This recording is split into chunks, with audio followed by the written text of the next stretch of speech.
I never thought that it would end this way, with no last look upon your face. I always thought that we'd be hanging out until we all are old and gray. Now you have chose your fate. I can tell by your eyes. Oh, let there be some cake for you tonight. Oh, let there be some cake.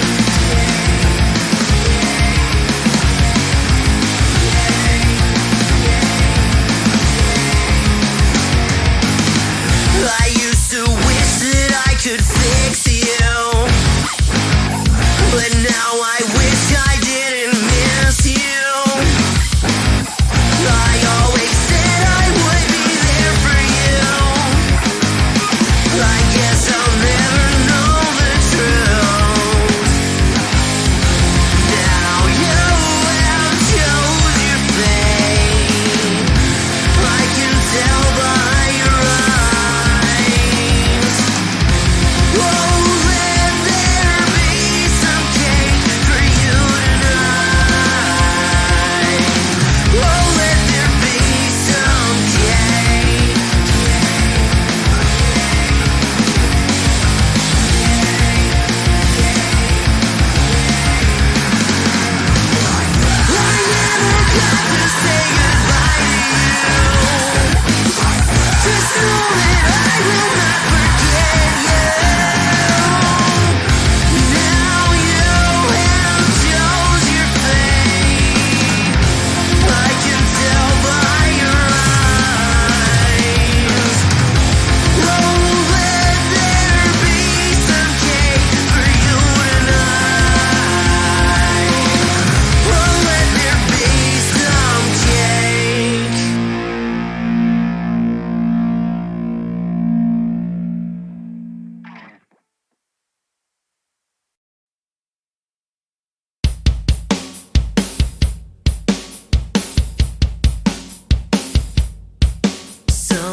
Welcome, ladies and gentlemen, to the latest episode of I'm No Joe, your home for all things combat sports, and the place where every armchair quarterback can feel like Eddie Bravo.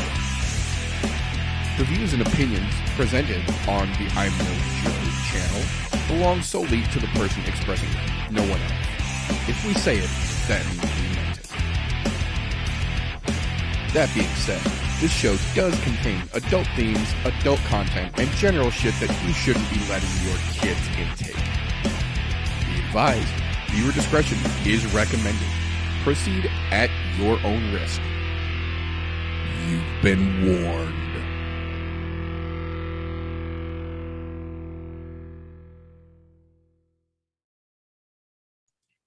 If it's St. Patty's Day, it's I'm No Joseph.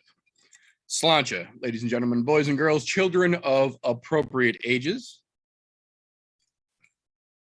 Welcome to the latest episode of the I'm No Joe podcast, the show where every armchair quarterback can feel like Eddie Bravo. Today, as like most days, we have got an interesting card ahead of us to talk about the first big international voyeur for the UFC of the year. But before we get into that, I do want to do a little bit of recapping from some of the interesting outcomes that we had from the plethora of fights last weekend. And we do have some tasty news bits, I think would be the best description for them, and some very interesting fight announcements to go over as well. But before we get to all that, who the fuck is that guy? The new kid is back. How you doing, buddy? I mean, doing okay. Doing better this week than fucking last week. That's for damn sure. That's a start, right? Yes, sir. And then, as it is more often than not, across the octagon from myself, the one and only Golf T Vapes himself. How you doing over there, brother? Fucking fantastic. Just by some of the news I've seen in like the last 2-3 days, there's one piece in particular that has me so fucking happy that it finally happened. Yeah, that'll come up later. Yeah, I was gonna say I will say there is some not as happy news this week as we have with most weeks, as it were. But this week, I think more than most lately, we've got a lot of very happy news in that segment.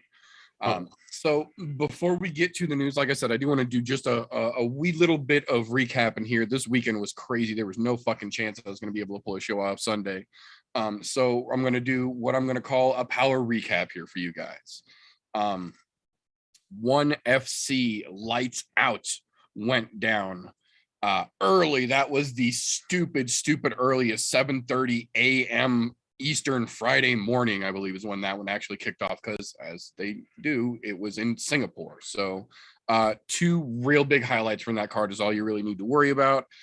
Number one, John Lineker still hits like a fucking monster. It doesn't matter what organization is in, he lives up to that name, hands of stone. He put serious fucking hands on Bibiano and just laid him fucking flat with minimal fucking effort. Lineker looked shredded like fucking cheese, ready to go over there, and just walked in and took that goddamn belt. So that's going to be very interesting to follow, because he went from looking very mediocre in the UFC to showing up and won and just cleaning fucking house. So that's going to be real cool to follow him over there. The other real big one from that one Lights Out card, Gary Tonin got that stupid fucking mustache slapped off his goddamn face in less than one fucking round. Tried to go the fucking Ryan Hall route and go for that power leg lock. Well, Don Lee wasn't fucking having it. He was like, oh, cool, you're going to grab my leg. I'm not going to pull out of this. Wham! And fucking rained down on him and just put fucking Gary to sleep. That strategy didn't work for fucking Ryan Hall outside of the one time it did. It's not going to work for you, Gary. If you can't fucking stand up, you can't really compete in MMA. Like, just stick to fucking grappling if that's what you're going to do. But for as much shit as Gary Tonin has talked, it felt a little nice to see him catch that just dessert, as it were, when Don Lee just fucking handed him his ass. flipping over from there, we had Eagle FC 46 Friday night. This card absolutely turned out much better than it had any fucking right to be. And I will say, bonus points to Khabib and his crew. This was the most crystal clear, uninterrupted stream of anything that went on all weekend long, and I watched all the goddamn fights everywhere, and I've got pictures to prove it. This was the single clearest broadcast of anything that went on this weekend. So first and foremost, applause for that. That being said, the card was kind of exactly what we thought it was going to be. The first, what was it? 1, 2, 3, 4, 5 fights went to decision, and it was, you know, interesting. What I will say about the opening fight, even though it did go to decision, was Ryder Newman from The Ultimate Fighter season that gave us Tresean Gore and Brian Battle and Ricky Turcios. Ryder Newman didn't look bad in that season, and I don't understand why the UFC went ahead and signed Tresean Gore and not Ryder Newman. So he opened this fight and came out there looking like an absolute fucking stud. Like this fight legitimately confused me as to how he ended up in Eagle FC and not wearing the UFC regular fucking fight kit on a UFC card. He fought absolutely every bit as caliber as Tresean Gore or Brian Battle, in my opinion. And I kind of hope he keeps kicking ass and taking names over in Eagle FC, so Dana doesn't have a choice but to call him back and be like, yo, we fucked up. You want to come back now? I think if he stays on this path, it's going to happen. It was a great fucking match.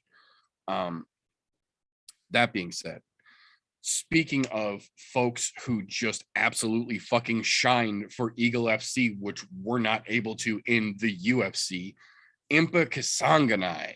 Oh my God. I don't know what was going on while he was under UFC contract. There was clearly an issue somewhere in his camp or in his preparation, in his circle. Something was going on.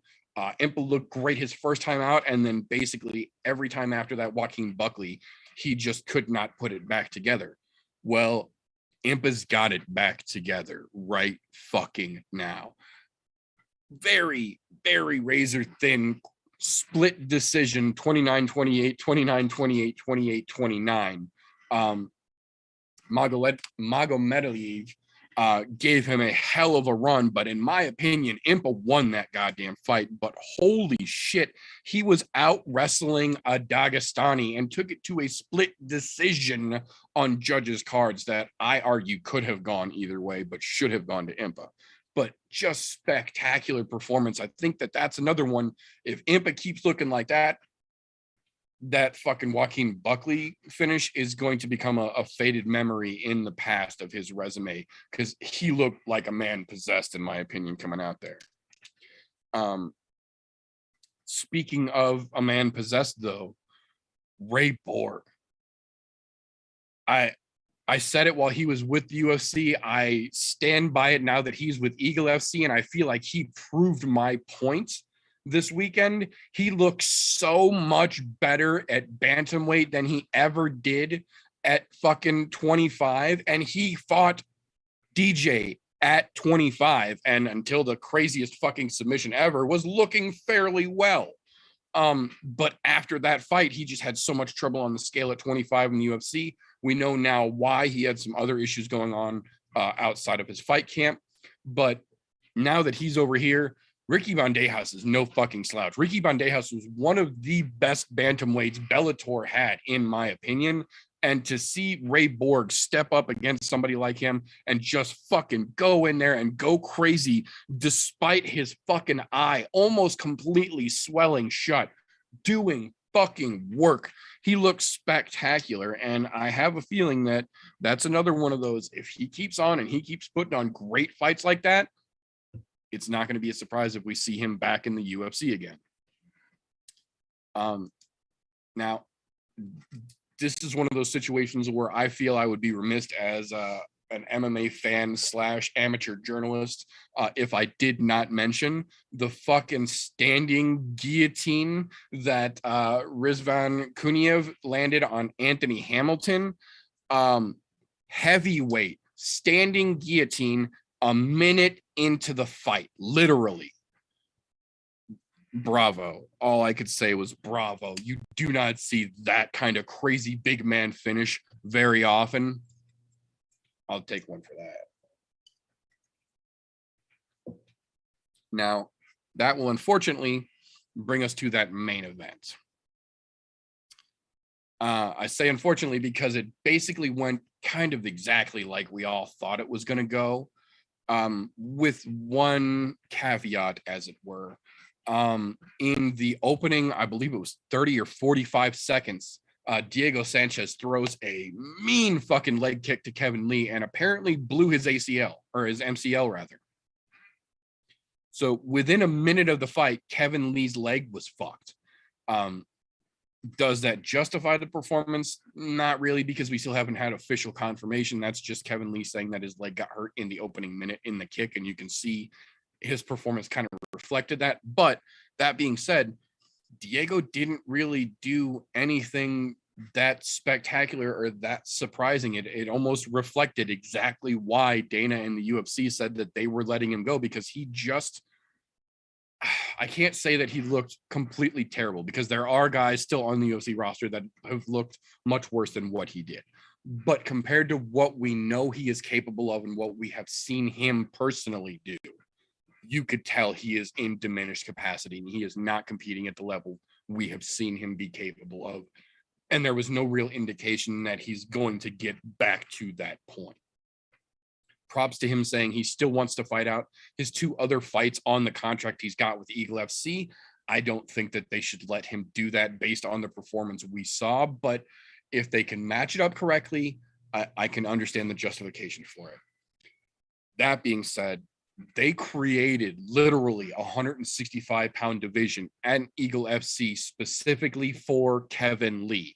And in his first fight, where he is supposed to demonstrate why they made this division just for him, he gets his knee blown out, puts on a mediocre performance, and takes Diego Sanchez, in the shell of what he used to be, to a decision. A win is a win, as they say sometimes. He did get the decision win from the judges, but that was unofficially, of course, essentially a gimme fight. That was Kevin Lee supposed to go in and do work against Diego Sanchez and show why he should be the face of the 165-pound division.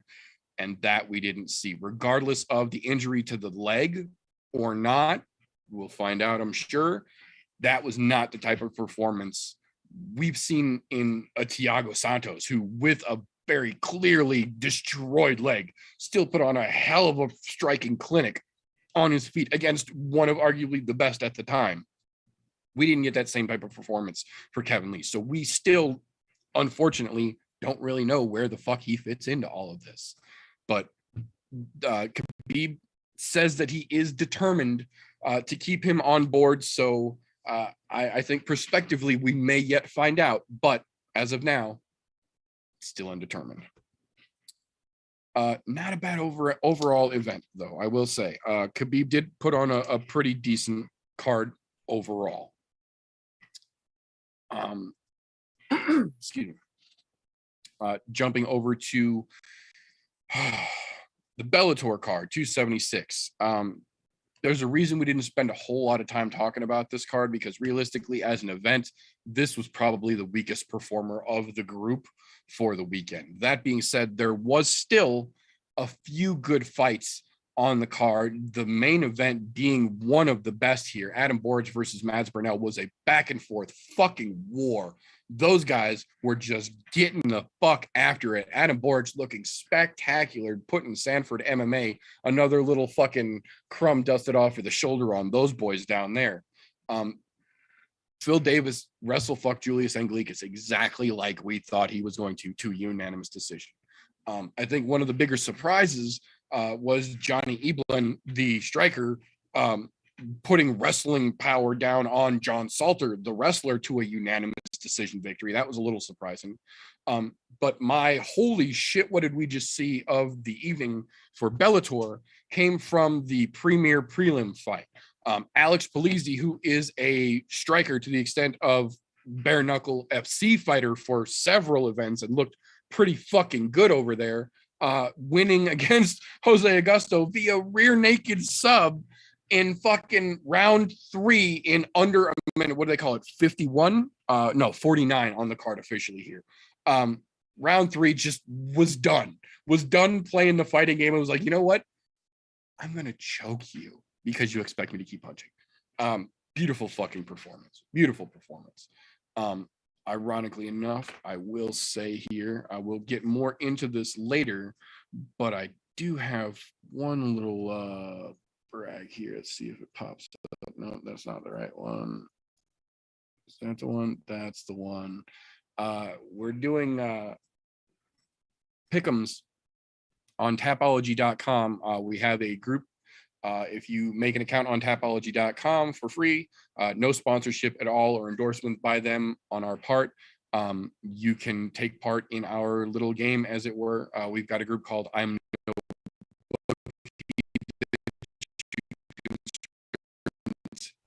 11 for 11 on this Bellator card. I picked all 11 fights correctly. 3 of them I picked how they would go, knowing all 3 of these fights, ironically, would go to decision. Got all 3 of those correct. Full card sweep. Very proud of myself on that one. Did not do quite as well on the UFC card, but we'll talk about that one a little bit later. But moving on from the Bellator, the BKFC New York card, New York 2. This was another one that overall, not the greatest, but the fights that were great were fucking great. We called it last week, and sure the fuck enough, Kalmas versus McElroy turned out to be the walrus slap fight we all tuned in to watch it be. Entertaining though it was, neither one of those boys should brag about that win.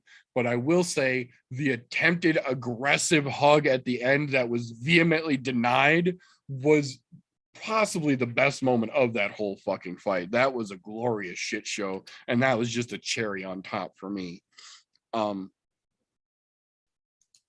little bit strange, but as they say, if it works, it works.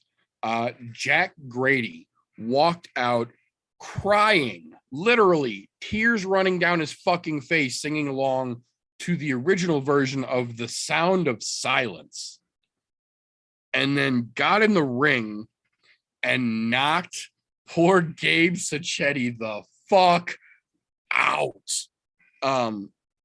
One of the most drastic emotional turnarounds I'll say we have seen in a while. That was a little bit weird to see, but at the same time, I get it. Dude had to get in his feels, get himself worked up, and he fucking did it.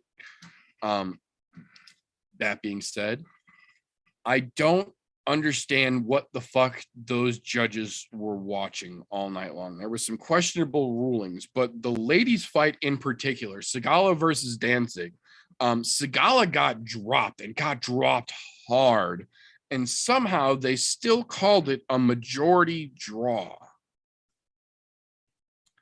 To be fair, Sigala has gotten very favorable rulings, very beneficial rulings for the most part in her BKFC career over there. But this one was just like, wait, what the fuck did you just say? Did you watch the same fight as the rest of us? Because it doesn't feel like you did. That being said, I will try for the most part when we talk about fights like this, not to toot my own horn for the most part. But then comes a situation like this, and toot, motherfucker, Connor fucking Tierney. Short notice opponent change, short notice weight class change, 0 fucks given. Showed up and beat the shit out of Jeremiah Riggs. Just absolutely destroyed his fucking face. Very movie-esque, dropped him flat on his fucking back, was using the smooth step offs and swing loose. Countering was beautiful and just fucked him up. There's a whole lot of problems for the boys in BKFC coming from Connor Tierney in the future, I believe. That motherfucker has got so much potential. It's going to be very interesting to see what they do with him next. I would not be mad if they give him what he asked for and let him fight Brito for that fucking belt. I get that Palomino wants that fight so he can go for champ status, but if that's what he wants, then he should still want to do that after Tierney beats the shit out of him. Let somebody in that division fight for that belt before you go for that champ shit. That's one of those things that a lot of people seem to have issue with. I'm on the favor of the division in this situation. If you want to go champ, you should still want to do it if there's a different champion. If you got that much beef with Brito, tell that bitch to come up to 170 after he gets his ass beat by Connor Tierney and make it a real fucking fight. But let somebody in that division fight for that belt first, in my opinion. That being said, speaking of fuckery with the belts, because Johnny Bedford was injured and had to step out, they brought in Anthony Reddick on short notice to fight for the quote unquote interim belt. First and foremost, in my opinion, Jared Grant should not have been in that fucking fight, whether it's for the actual belt, whether it's for the interim belt. Jared Grant does not fucking belong. Kid Gotti, whatever, fucking Spider-Man ski, dude. Fuck that guy. Johnny Bedford eats that bitch's lunch any fucking weight class, any day. I'll put my fucking money on it, and we'll have the picks on Tapology to fucking verify it. So we'll fucking see. That being said, on short notice, Anthony Reddick stepped up and beat the fucking shit out of Jared Grant last week. And I don't give a fuck how crazy those fucking judges want to call it. Unanimous decision, my ass. Fuck all the way off with that. I get that he was the fucking star already on the poster. You didn't have to change. That's not how that fucking fight actually went. I'm telling you right goddamn now. Johnny Bedford's going to eat that motherfucker's lunch. Watch. Just fucking watch. That being said, last weekend's UFC event, again, another one of those that was a lot better than it had right to be. Still not the best overall, but it was another one of those hangover cards coming off the fucking pay-per-view. You get what you get sometimes. This time we got some interesting fucking matchups. Pull this one real quick just so that I can get it out of the way. Bam. No, not the right one. Bam, there's the one. I went 6 for 14 last weekend, but I did predict both the Khalil Roundtree knockout and the Song Yadong knockout, and the rounds in which both took place. So I will toot my own horn a little bit there, but overall my picks were not fucking great for last weekend. Yeah, that was not my brightest fucking moment on the UFC card, but I did go full perfect on the Bellator, so a little bit at least. But the UFC opened with some goddamn bangers last weekend. The first 5 fights in a row were all finishes. The first 3 fights in a row were knockout, submission. So it was a pair of knockouts and a trio of fucking subs afterwards. That's basically where most of my card got all kinds of fucked up on the picks for last weekend. I thought Tufan Nchukwi, was going to come in and do work like he had previously, and that went the whole opposite direction. Great fight, but he ended up getting knocked smooth the fuck out. Moutinho, god damn it, Chris Moutinho.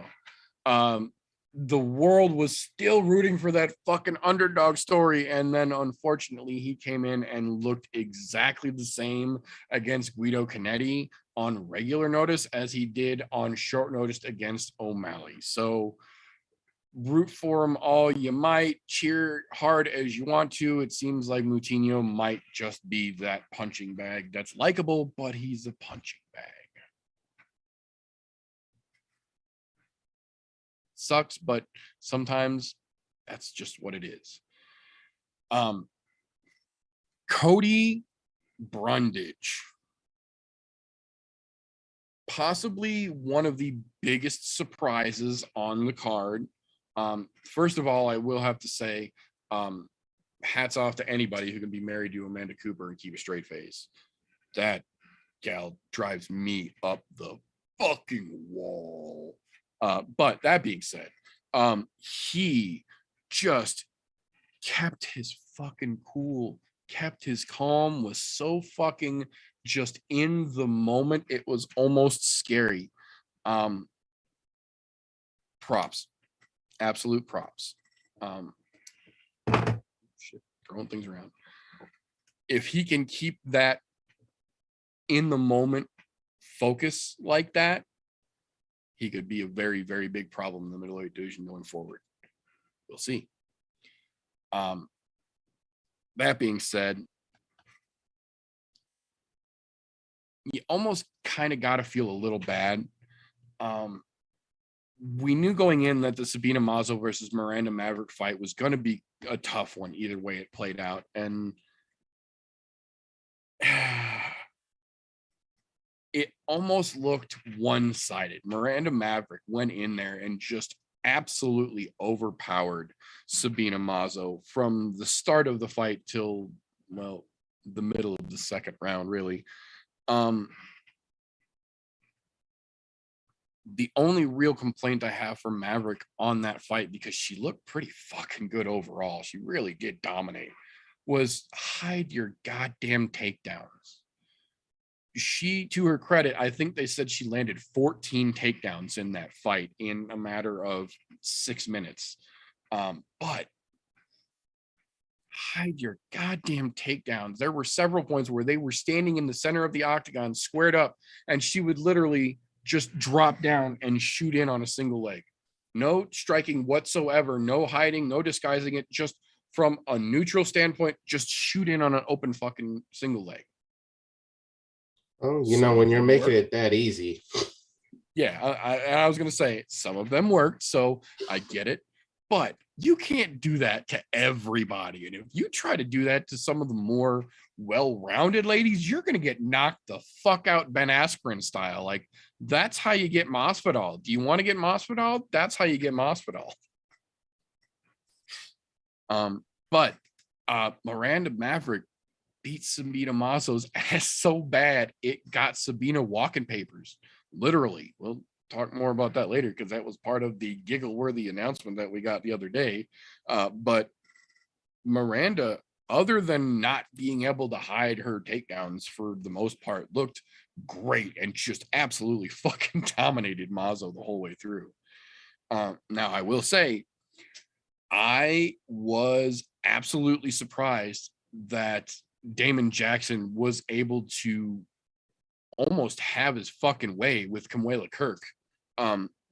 Almost more surprised by that fucking clean ass choke that he pulled off on him than I was. None of the fucking announcers could say Kamuela.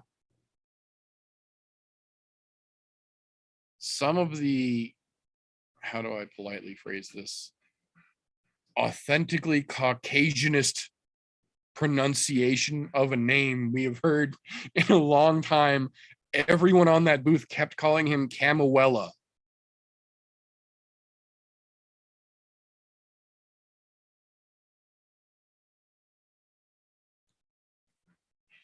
That being said, props to Damon Jackson for a beautiful fucking choke.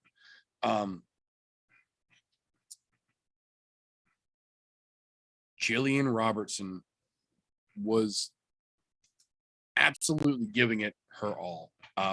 One of the fights that I was most looking forward to, JJ Aldrich would not hold still to save her goddamn life. She Energizer Bunny Jillian Robertson to fucking death in that fight.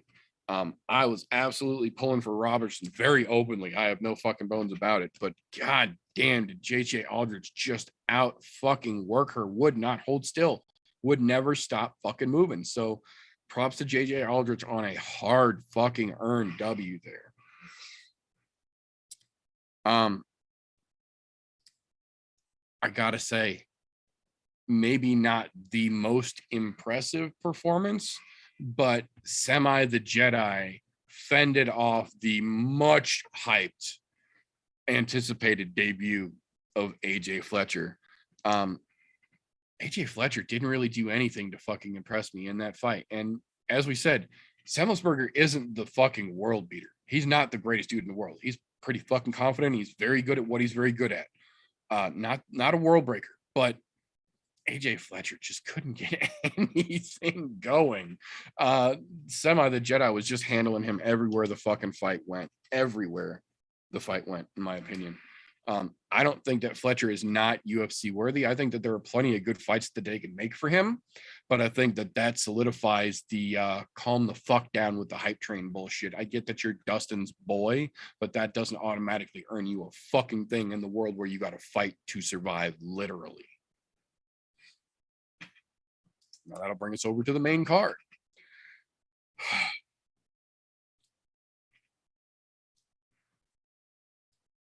Alex Pereira got a unanimous decision win. I think is the most positive thing I can say about that fight. Yeah, he did not look like his first couple performances in the UFC. That's for sure. Something looked off about him. Oh yeah, You know what I think it was? I think instead he overlooked Bruno Silva.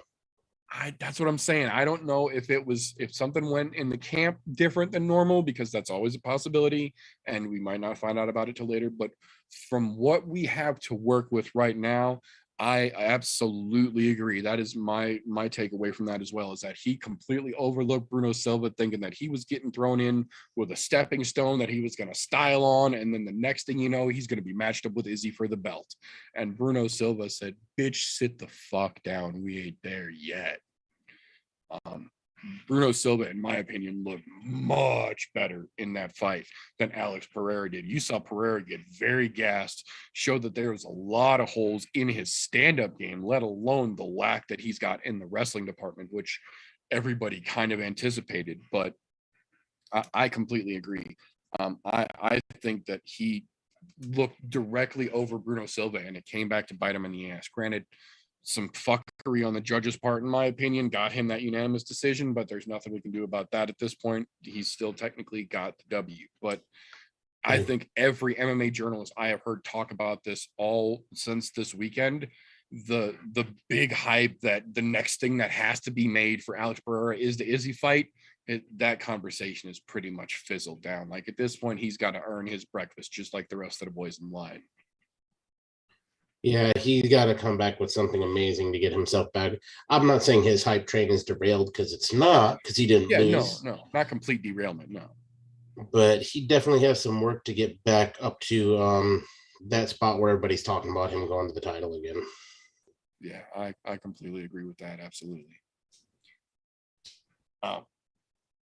Now, talk about, at least for me, oh shit moment of the evening here. Drew Dober versus T-Rex, Terrence McKinney. So many feels in such a short amount of time. 3 minutes 17 is what they are calling it officially here. And I am pretty sure my pulse jumped to at least 13, maybe 15 different rates during that 3 minutes and 17 seconds. Terrence McKinney had my fucking blood pressure through the goddamn roof. He started out doing exactly what we've seen Terrence McKinney do in every fucking fight, and poured it on and clipped Drew Dober, and very clearly had him in some trouble, had him hurt, and was just pouring it the fuck on, trying to get the hard, quick finish like he's gotten in all of his other fights. And unfortunately, it seemed like he laid on that gas pedal just a little too hard and didn't hold enough back in the gas tank. And when he started to let up just the slightest bit, Drew Dober went, cool, my turn.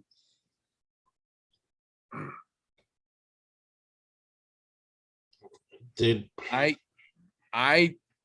and again, I wasn't in the ring. This is completely from the sideline point of view.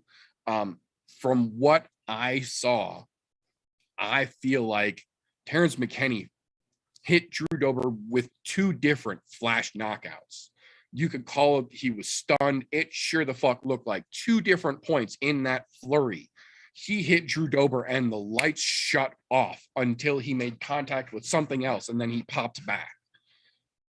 And then in the one of the most beautifully demonstrated moments of timing we have seen in recent time in the UFC, Drew Dober puts a knee right in the fucking chest of Terrence McKinney and stops his momentum dead in his tracks and then catches him.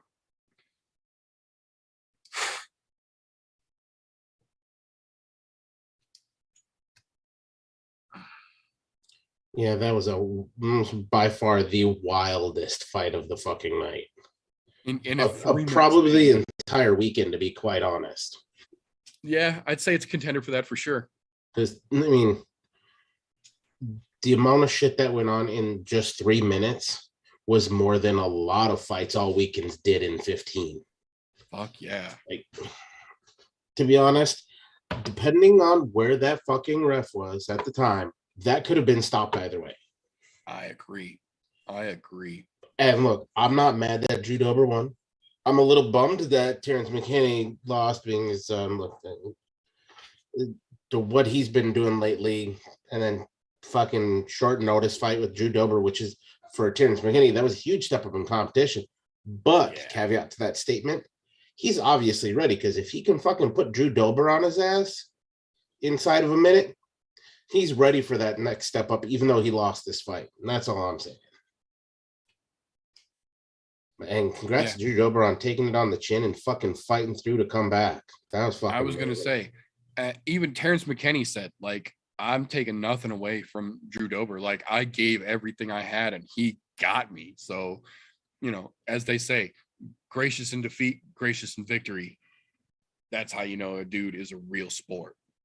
Terrence McKinney came out of that with nothing but fucking good things to say about Drew Dober and no excuses to be made. That's one of the reasons why I am a Terrence McKinney fan. That's why I fucking make a point to tell people, if you want to watch a crazy fucking fight, watch this dude right here.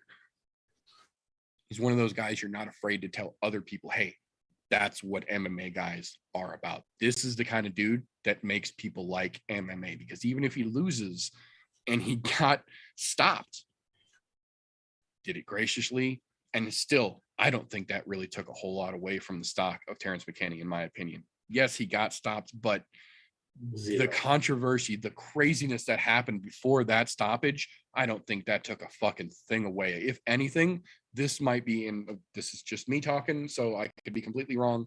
This is one of those losses that you can almost say raises his stock. He almost gains more from the way that this fight went not in his favor than he would have if he would have gotten that stoppage right off that early fucking shot.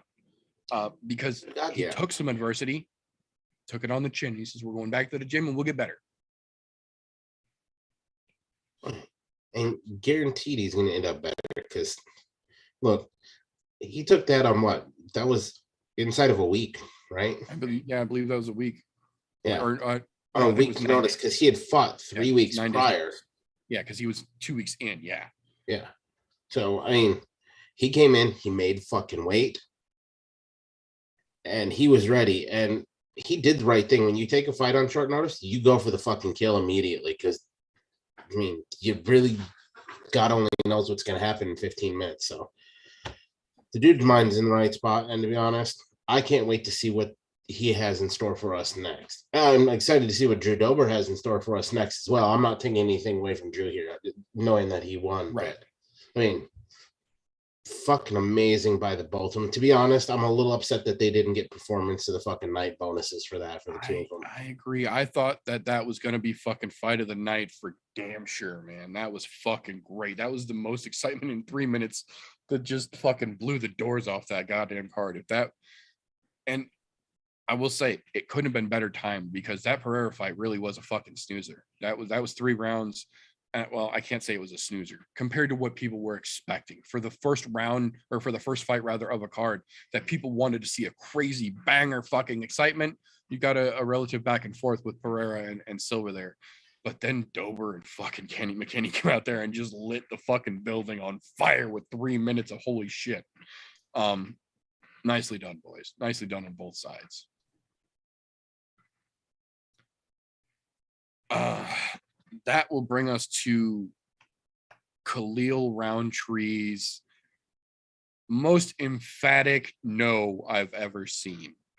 Round one against Carl Roberson was a fairly decent back and forth. I feel that Khalil definitely had some areas where he needed to fucking put work in, but he did okay in round one. But something clicked in his head sitting on that stool at the end of round one. And when that bell rang for round two, he just said no.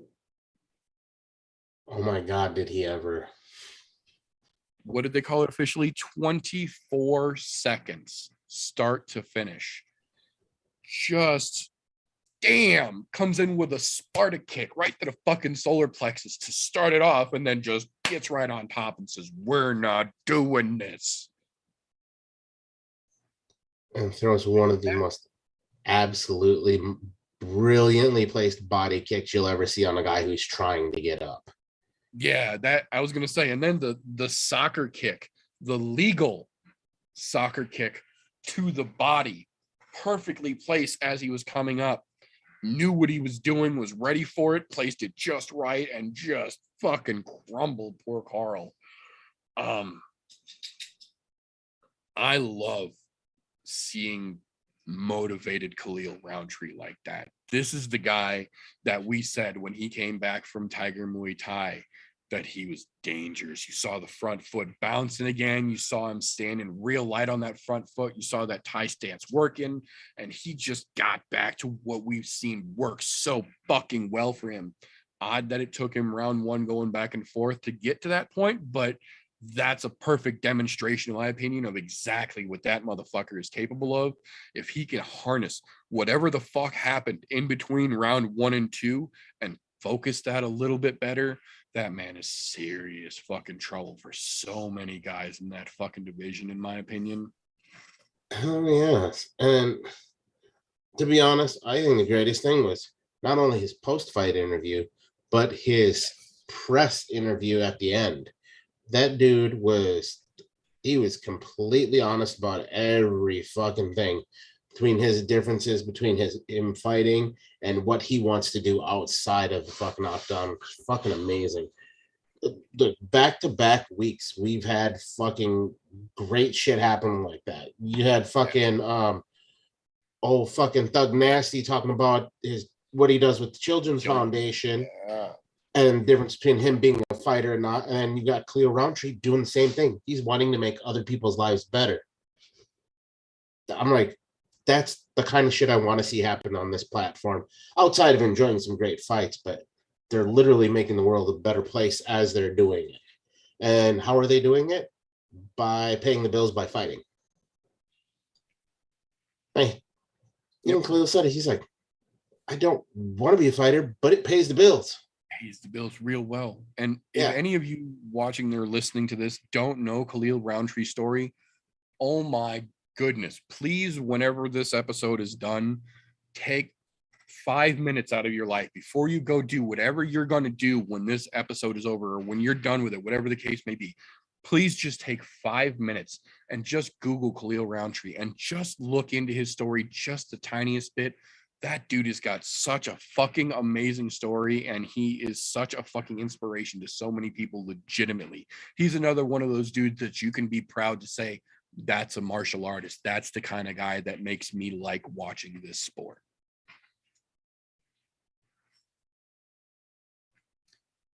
Now, moving on from there, oh my goodness, maybe surprising in terms of expectations for me the most in terms of this next fight in Super Sadiq versus Bruce Leroy.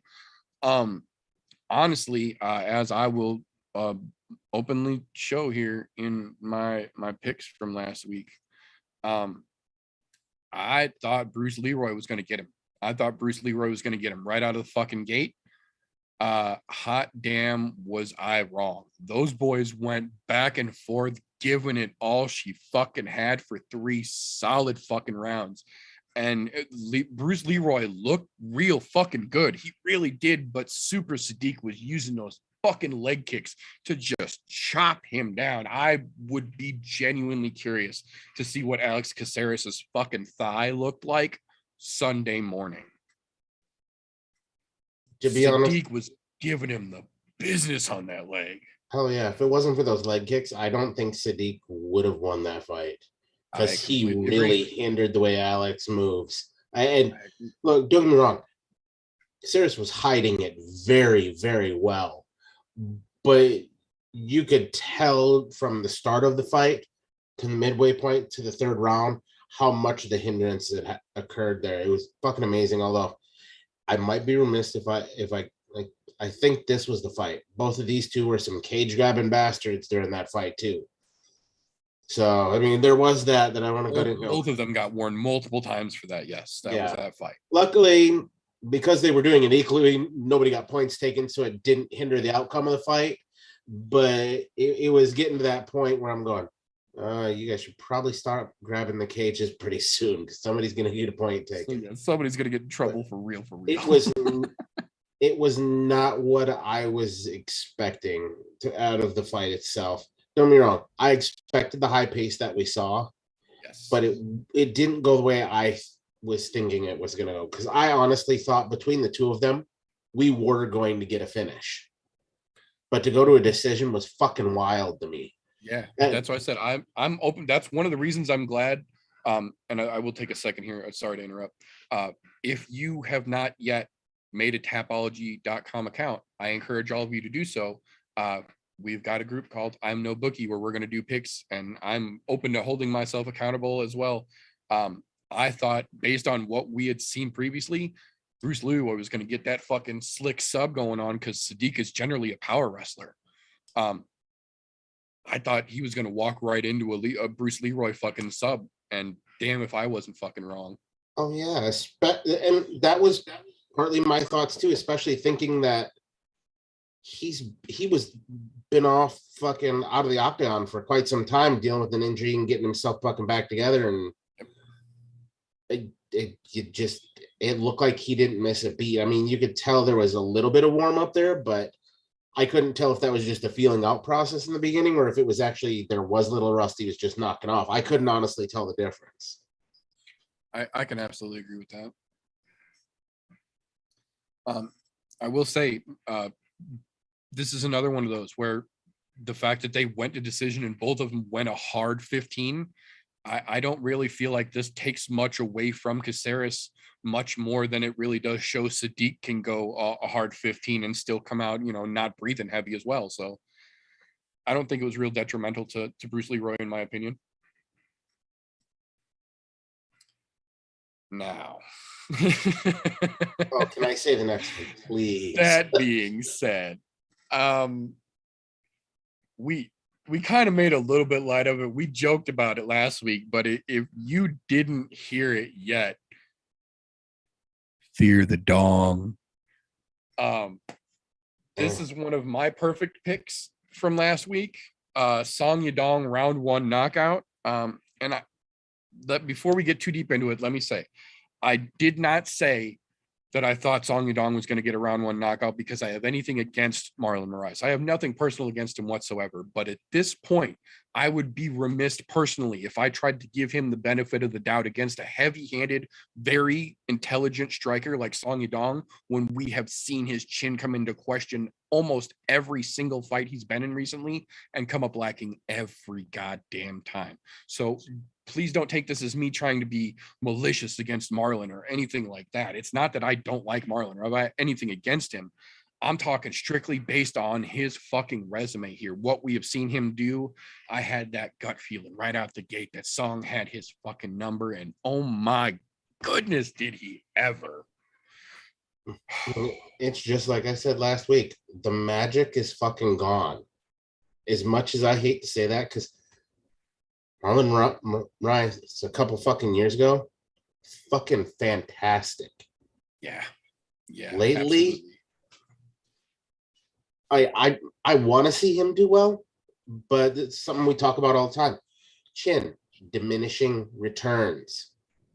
Can't It exercise just it. You happens. can't build it up. Yeah. Once your cage is rattled and you get those types of concussions, they're easier to get. It just happens that way. And Tony Don came out and did exactly what we thought he was going to do. He came out like a fucking hammer and just went to work. And unfortunately, I hate to say it, but I think it's time for us to start talking the Marlon to start talking the hanging him up fucking situation. So that way he doesn't end up with being punch drunk when he's fucking done, you know? Yeah, I agree. And I get that it might be made light of. We might say it sometimes gigglingly, but it's not one of those things that we ever say with malice. This is one of those situations where we say this, at least in our situation. I know for TJ and I both, we've been watching this sport and his career specifically long enough that we can make an educated statement, I feel, on what we've seen him be capable of, and the lack in performance, and not just a lack, but a steady decline in performance against a steady decline of competition compared to his previous resume. But I agree completely. This is one of those situations where you say, out of compassion, think about hanging him up realistically. It's not going to get better, and the knockouts will only do more legitimate brain damage. Don't get me wrong. I would love to see him make a fucking turnaround. Absolutely. But in reality, do I think it's going to happen based on what we've seen and after watching the sport long enough, knowing that whether people want to say it or not, diminishing returns on your fucking chin are a real thing. Yeah. I mean, you can go back and watch tons of fighters. The second they start getting multiple knockouts where they've been knocked out multiple times, it makes it easier and they go out quicker. And it's a vicious cycle. Once it happens, it just keeps happening. Yeah, as much as I hate to say it, there are very few that actually make that turnaround after a couple of fucking knockouts and come back really strong. There are very, very few out there. That's exactly what I was going to say. That's kind of a tipping point. Once you reach so many, not just losses, but knockout losses like this, we said the same thing with Cody Garbrandt's last one for good reason. It's not anything malicious. I don't like Cody Garbrandt, but I have nothing against him. But we have seen him get brutally knocked out so many times in a row. You can't exercise your chin. You can't get it back. Once it's gone, it goes easier every time. And every time you get knocked out brutally like that, increases the chances and the probability of you getting brain damage from it. And at some point, it's just not worth the paycheck anymore, especially for those guys who have young children and they're getting to this point. Yeah, because, think. Even guys like Marlon, look, this is a young man sport. Most of them have families. A lot of them have children.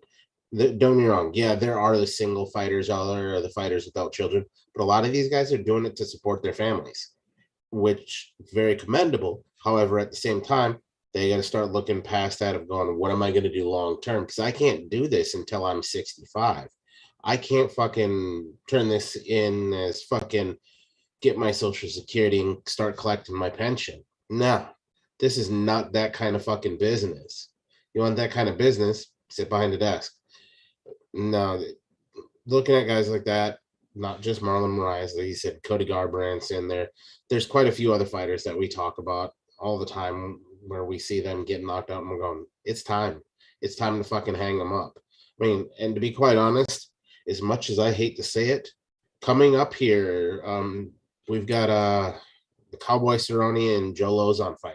I think for both of them, that is the perfect retirement fight for the both of them because they've basically been skirting alongside of each other for years. And it's time. I mean, we already know Cowboy is set to do what he's going to do afterwards. And so is Joe. Joe teaches. He's fucking, I was going to say, he's got runs a gym. Gyms now, 3 gyms. Yeah. Yeah. So it's not like those guys are lacking for something to do when they get out. And fuck, you've got the BMF ranch. So Cowboy's still going to be training people.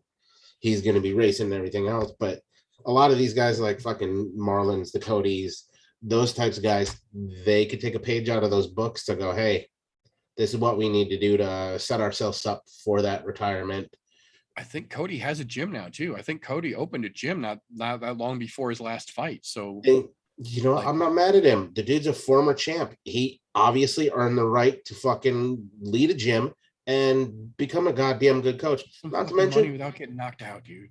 not to mention the way he won the title, he made a fucking dominant Dominic Cruz fucking sleep, fucking around in the middle of the octagon, out dancing Dominic Cruz. I was gonna say with the dance moves and shit, yeah. Yeah, it was fucking wild. So the dude, he's earned a spot, but at the same time, it is definitely time to think about fucking retirement, boys. And it's not, like I said, it's not a malicious thing. So I like a lot of these fighters. I enjoy watching them fight. However, I also think long term, do I want to see people end up like fucking Muhammad Ali in the late stages of his life, where he was fucking punch drunk and couldn't make heads or tails, and you know. I think the best way to put it is we like to watch them be able to competitively fight. Yeah. And when it gets to that point where it's not really competitive anymore, Marlon being a perfect example of that here. Like I said last week, I was one of those openly who a couple of years ago thought Marlon was taking over this fucking division. I thought he was going to wrap that fucking belt around his waist and run away, and nobody was going to touch him for a while. And that Marlon is not the Marlon that we saw this weekend. And I 100% agree. At this point, I would very much like to see Marlon start considering open a gym, do something, start looking at other options, because if the UFC keeps him around, it's not going to get better. That being said, Shit. My favorite thing about fighters whenever they get up there in years is no longer how they compete, but how they invest back into themselves. Because it's a contact sport. Your football players, your fucking professional wrestlers, WWE style, MMA fighters, boxers, all that shit. You have a time limit, and that shit takes real fucking quick. I mean, you can look through every single high level athlete. You have X amount of time to stamp your message and then investment into yourself. Like shit, perfect example of that exactly. Look at Shaquille O'Neal. He was fucking big shit, big dog in the NBA. But the second that he knew, like, hey, I can no longer compete at this level that I am, I'm going to start investing in myself. I'm going to open up my own shoe company to make shoes for people that can afford them. So they're not fucking $500 a piece. They're going to be $40. I'm going to start investing in all these different companies. Once you get to those later stages, I like to see how people invest in themselves. Because like both of you just said, and like I just said, contact sports, high level sports athletes in general, you have a fucking time limit of your prime. And lately that number has been lower and lower and lower and lower, because shit's getting more dangerous and more dangerous as the years progress. Yeah, I completely agree. And yeah, this is one of those situations. We're saying it out of kindness, man. We're not saying it out of malice. But Marlon, start looking at something else. That being said, though, that'll bring us to the main event. Possibly another one that not many people anticipated it going this way. To be fair, I think we all pretty much agreed last week.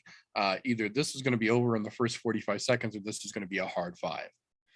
Well, turns out it was not over in the first 45 seconds. This is one of those situations where I feel like this was kind of a unofficial passing of the torch, because not that long ago, we saw Thiago Santos being one of the scariest men in the division, hands down. And nobody was really talking about Magomed Ankalaev back in the day when Paul Craig was submitting him and he was, struggling to keep a 50-50 record here.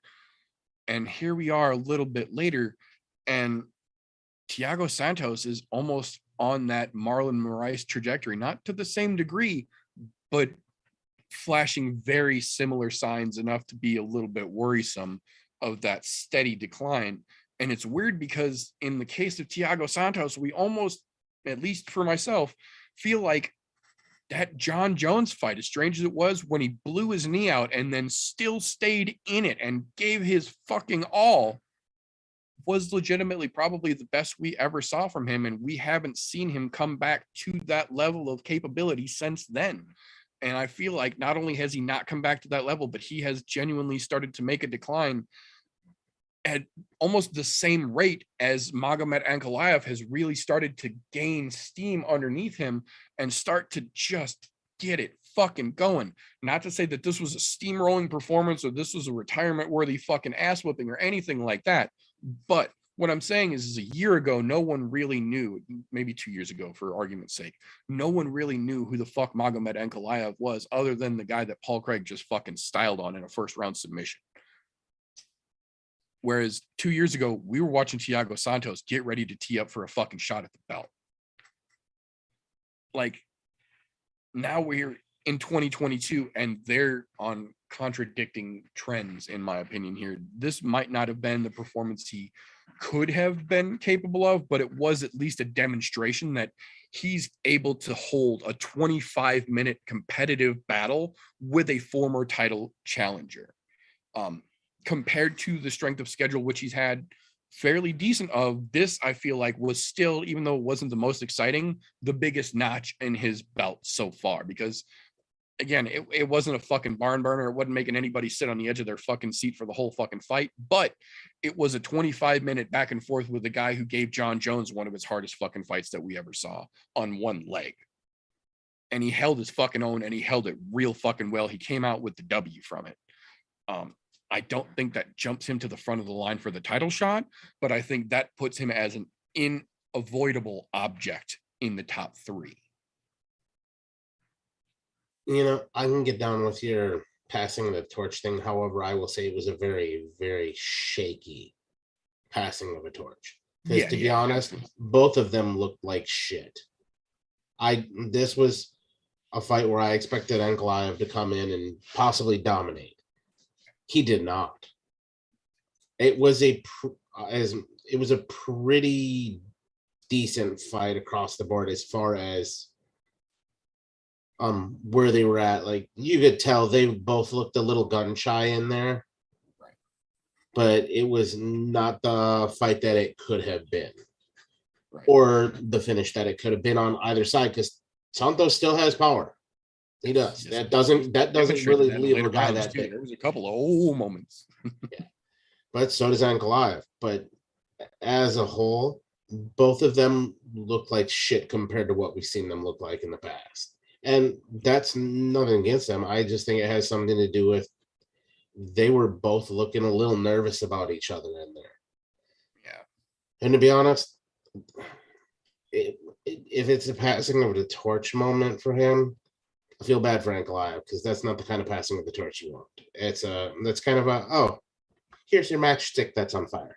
Yeah, it was that bad to me. And don't get me wrong, I know what Ankalaev is capable of. We've seen it, but that was not what you're expecting if you're wanting to say, hey, I want to fight for the belt. You need to do better. And Santos, he didn't stamp it as well as he should have, I would say. Yeah, and Santos has got to figure something out too, because he's got to figure out what he wants to do. I mean, he's got a fucking kid on the way, and to be honest, his wife ain't gonna be the breadwinner there. No, because unfortunately, Kunitskaya, not the greatest fighter in the world. She's not bad, but she is not great. Like, she'll never fight for a title in the UFC ever. Definitely something needs to be figured out in that camp. And fucking Ankalaev, do better next time. Do what we've seen you do in the past. You're getting to that point where the fights you're going to be taking, you have to do better. Because there are some killers at the top of the light heavyweight division that will absolutely murder you if you don't show up. Right.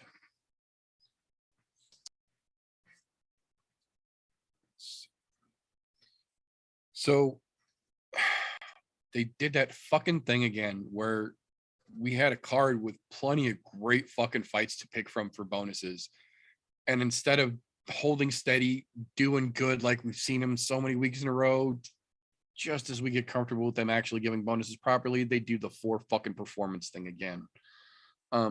Now, I will say, I can understand these 4 performance bonuses, but that being said, we've also seen them on multiple occasions give the fight of the night and then 2 performance bonuses and then give unofficial bonuses to the other people that would be getting the 50K here. You can just unofficially give them 50K as well. You don't have to ruin the fucking streamline of the bonus system that we've had in place working well, God damn it.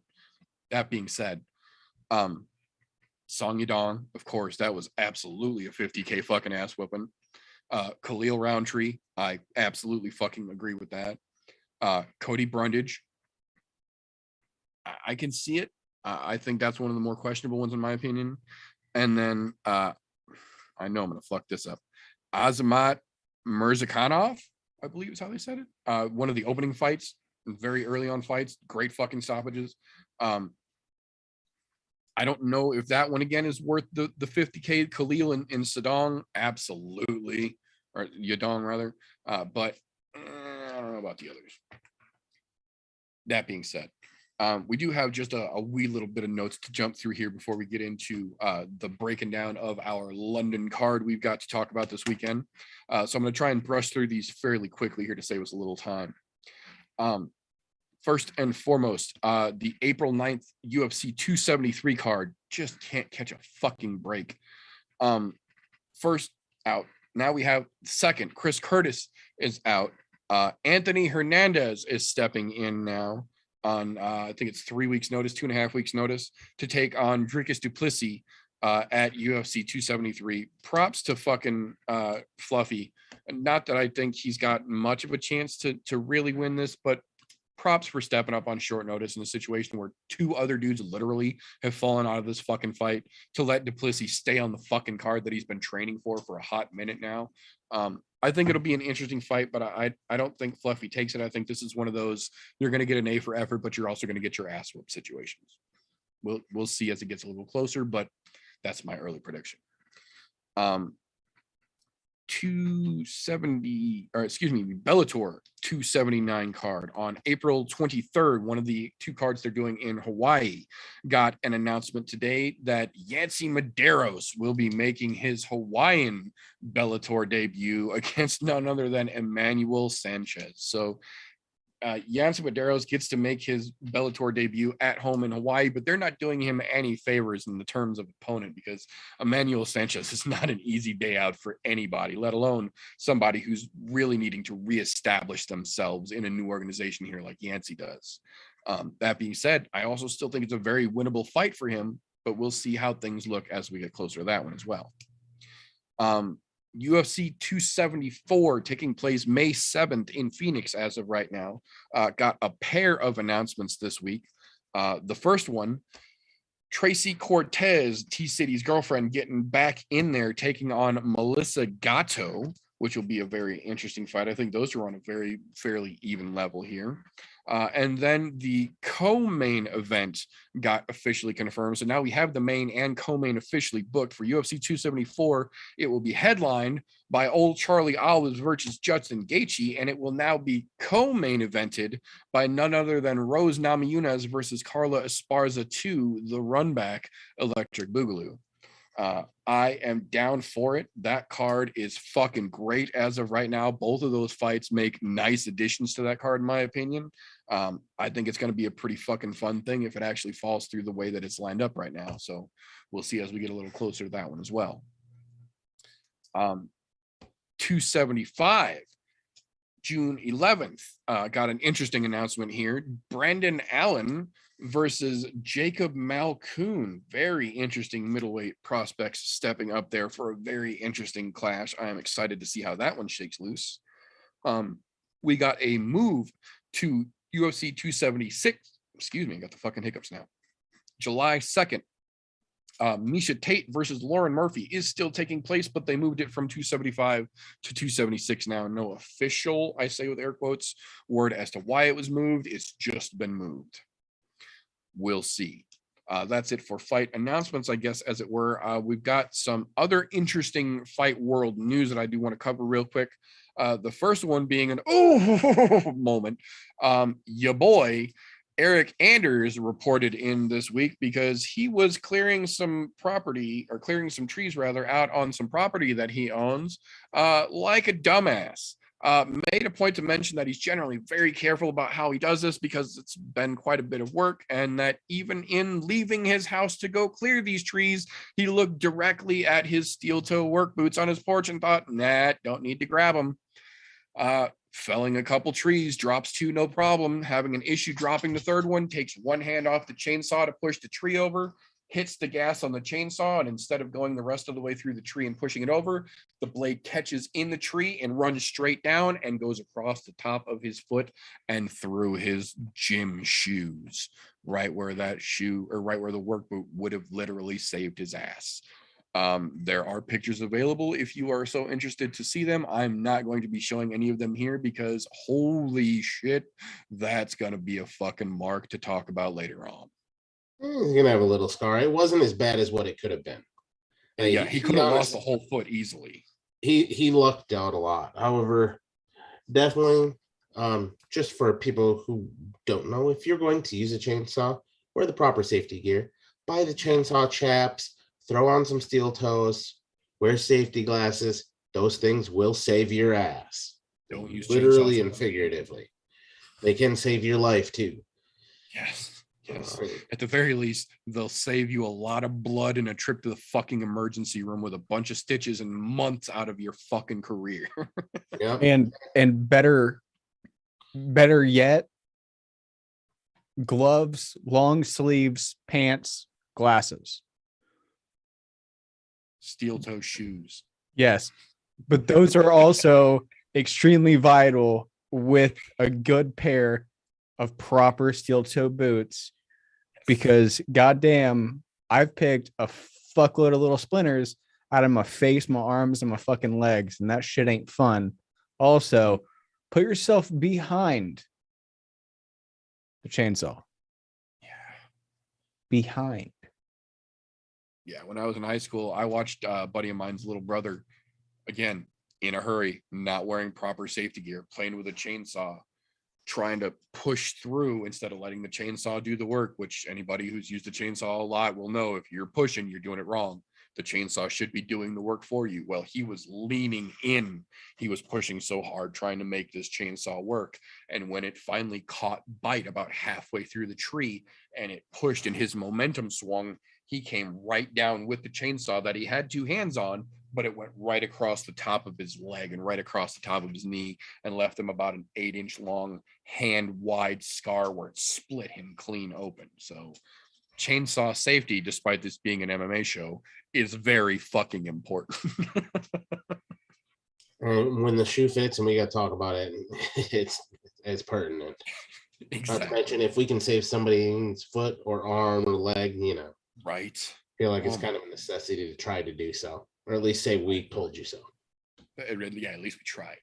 the effort was made today. That's what matters there. So we got, I'll call it a bittersweet announcement because it is technically sad news, but it also did a little bit maliciously make me giggle way louder and happier than I probably should have, but I did it and I don't fucking care. We got word this week that the UFC has officially released 4 folks from their UFC contract. One of them, Sabina Mazo, from that ass whooping that Miranda Maverick put on her. That was her 3rd of 4 losses in a row. And the UFC was just like, nah, done, see ya. Jared Gooden, who has not had the greatest run to say the least. Davi Ramos, who we talked about last week, was literally asking for the UFC to release him. And they were like, oh, you're not happy either? Bye, bitch. Well, they cut him the fuck loose.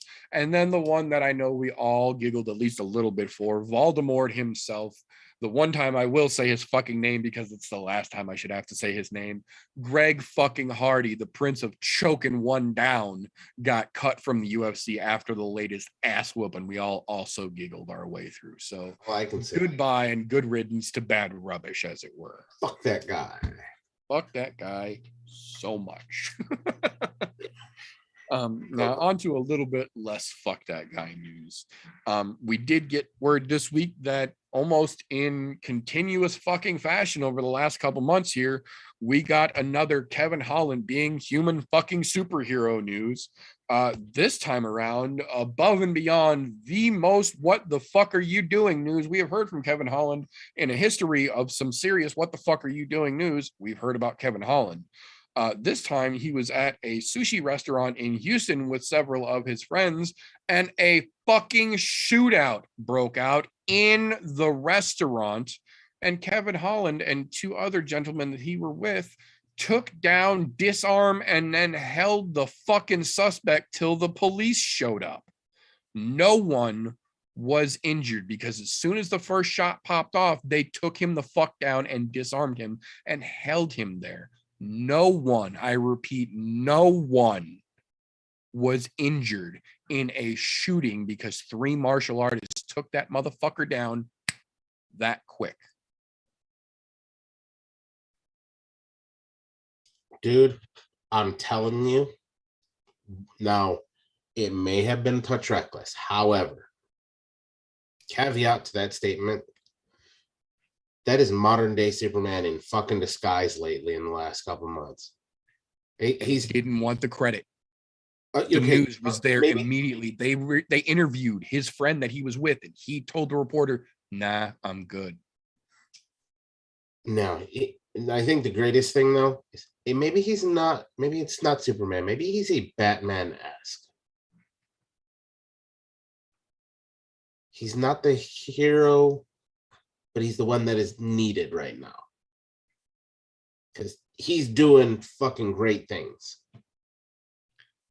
Because look, I don't care who you are. If you have that, you have to have a certain mentality to do things like that. One, you To can't actively fear rush death. into known danger. Yeah. But then two, he wasn't thinking about just himself. He was thinking about everybody in that establishment. Which tells you he's a phenomenal fucking human being. And to be honest, the dude needs to be commended for that. I know he didn't want the credit for it, or he didn't want to be interviewed, and fuck that. But still, the dude deserves all the credit in the world. Somebody get that man a fucking medal or something. I don't know. Yeah. Fucking Something, I agree. up his paycheck, you know? Yeah, give that dude some kind of fucking award, because this is literally, I think this is the 4th time in less than 6 months we've had a story literally about Kevin Holland actively stopping a fucking crime in progress and legitimately saving people from being injured selflessly. And now his last one, he stopped the fucking fucking armed carjacking. Yeah. Stopped an armed fucking carjacking and then held the dude again till the police came with no fucking damage, no injuries. Can you say fucking amazing human being? That's all I can say. Yeah, Like- no, there's the reason I fucking very much like Kevin Holland and will openly fucking root for him every time he fights. So to me, I absolutely fucking love everything that Holland does on the mat, off the mat, in the cage, out of the cage. But more so, this is to me, TJ can attest to this in a way. That is the true heart of a fucking warrior that wants nothing but good for people. In the military, everybody talks about being a warrior. Shit like that is set in stone, just putting your foot down and saying, I'm a fucking warrior. You're not going to fucking do this. You're going to kill me, or I'm going to fucking stop you. That's it. That is the true heart of a fucking warrior that wants nothing but good for other people that are in this world. That's a fucking warrior. Yep. That's just one of many reasons why I do and will continue to promote every single fucking Kevin Holland fight he has until he frankly gives me a reason not to.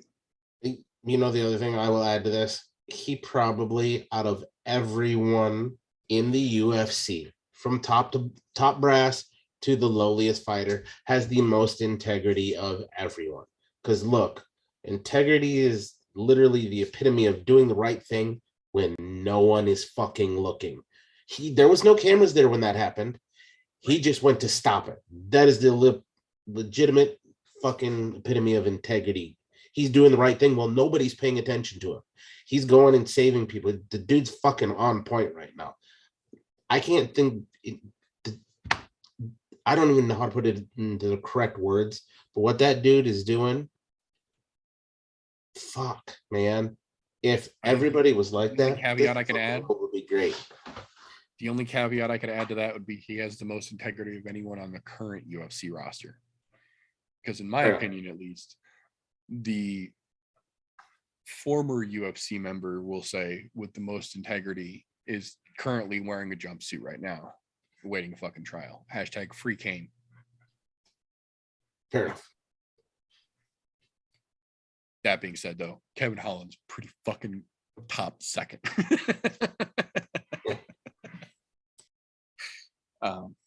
But moving on from there to finish these out, got 3 more here. Unfortunately, we do have some bad news for this weekend. As of literally just an hour and a half ago, it was officially confirmed. Vince Morales is officially out of the Nathaniel Wood fight, which they were originally going to open the fucking main card with, which was going to be spectacular. Nathaniel Wood's a hometown boy. The matchup was spectacular looking, but apparently literally within 10 minutes of him landing in London, Vince Morales spiked 103-degree fever, and they wouldn't even clear him to start cutting weight. So he is officially out. He apologized, but this is literally one of those situations that's out of your control. So you got to feel bad for both Nathaniel Wood, who was looking to that hometown fucking fight, and Vince Morales, who was obviously not intentionally trying to throw this one off. But sadly, one of the many Londoners or Englanders that were on this London card coming up this weekend is no longer on the card. That being said, the other story that I've got here real quick I want to cover is actually in relation to fighters who are in London and are going to be fighting on this card. Ironically, though, not with each other. There was a bit of a hubbub, I guess would be the best way to describe it, in the Fighter Hotel yesterday when Ilia Topuria came down to get some coffee, and one Paddy Pimbleton was apparently down there already getting coffee.